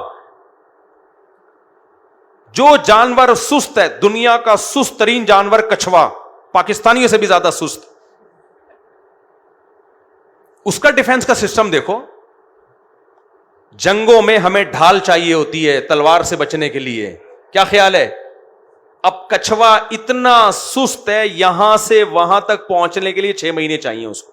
وہ ہماری طرح پلاننگ کرتا ہے, پہلے سوچتا ہے جانا مناسب بھی ہے کہ نہیں ہے, سوچتا رہے گا کئی مہینے. میں نے افریقہ کے جنگلوں میں کچھوے دیکھے, یونائٹڈ نیشن کی طرف سے ان کچھووں کی عمر لکھی ہوئی ہے.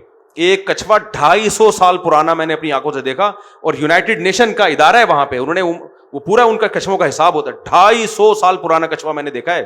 اتنا عظیم انسان ہوں میں, استغفر اللہ, یعنی دیکھا ہے میں نے. اب اللہ نے اس کو انتہائی سست بنایا ہے. یہ کوئی بھی کام ہے نا تو سوچتا رہے گا, پھر تھوڑا سا چلے گا. بتاؤ یہ سروائیو کر سکتا تھا؟ امپاسبل. اللہ نے اس کو ارطغرل کی ڈھال لگا دی. جانور آتا ہے کہ یار یہ تو سست ہے, اس کو تو بڑے آرام سے شکار کر کے میں کھاؤں گا. یہ کچھوا اپنی پلیٹ کے اندر, اور اس کے پاس ٹائم کی کمی نہیں ہے. اب شیر, چیتا, لومڑی بیٹھے ہوئے ہوتے ہیں کہ کوئی بات نہیں بیٹا, باہر تو نکلے گا نا. بھائی چاروں طرف سے آپ گھیراؤ کر لو قلعے میں فوجیوں کا, کچھ دن کے بعد ان فوجیوں نے سرنڈر ہونا ہوتا ہے نا کہ یار اب دال پانی بند ہو گیا ہمارا, کہاں جائے. آپ نے کسی کو قرضہ لینے کے لیے گھر کے باہر جا کے دھرنا مار کے بیٹھ جاؤ, 4 دن 5 دن کے بعد تو نکلے گا نا وہ کہ یار مجھے دنیا میں اور بھی غم ہے. تو چیتا, شیر, کتا, بلے وہ سب آ کے کچھوے کے سامنے بیٹھ جاتے ہیں. کچھوا چلا گیا اندر. اب یہ بیٹھتے ہیں, کوئی بات نہیں بیٹا, آج نہیں 2 گھنٹے بعد, 3 گھنٹے بعد, 4 گھنٹے بعد. اب شیر کو اللہ نے 10-15 سال جینے کے لیے دیے ہیں, چیتے کو بھی ایسے ہی کچھ دیے ہوں گے, اور بلی کو بھی. اس کے پاس 300 سال ہیں ابھی. کتنا ٹائم ہے بولو. یہ بڑے آرام سے اندر بیٹھ جاتا ہے, کہہ رہا میرے پاس ٹائم بہت ہے.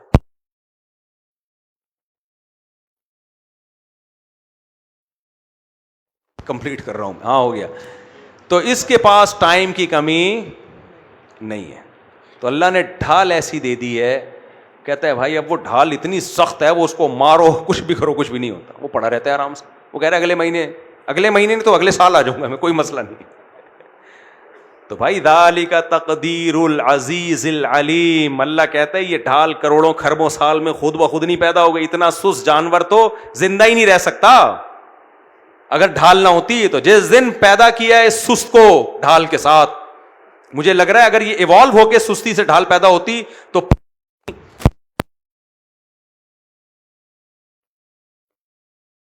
کیا خیال ہے, ہم سب کے ڈھال پیدا ہو چکی ہوتی.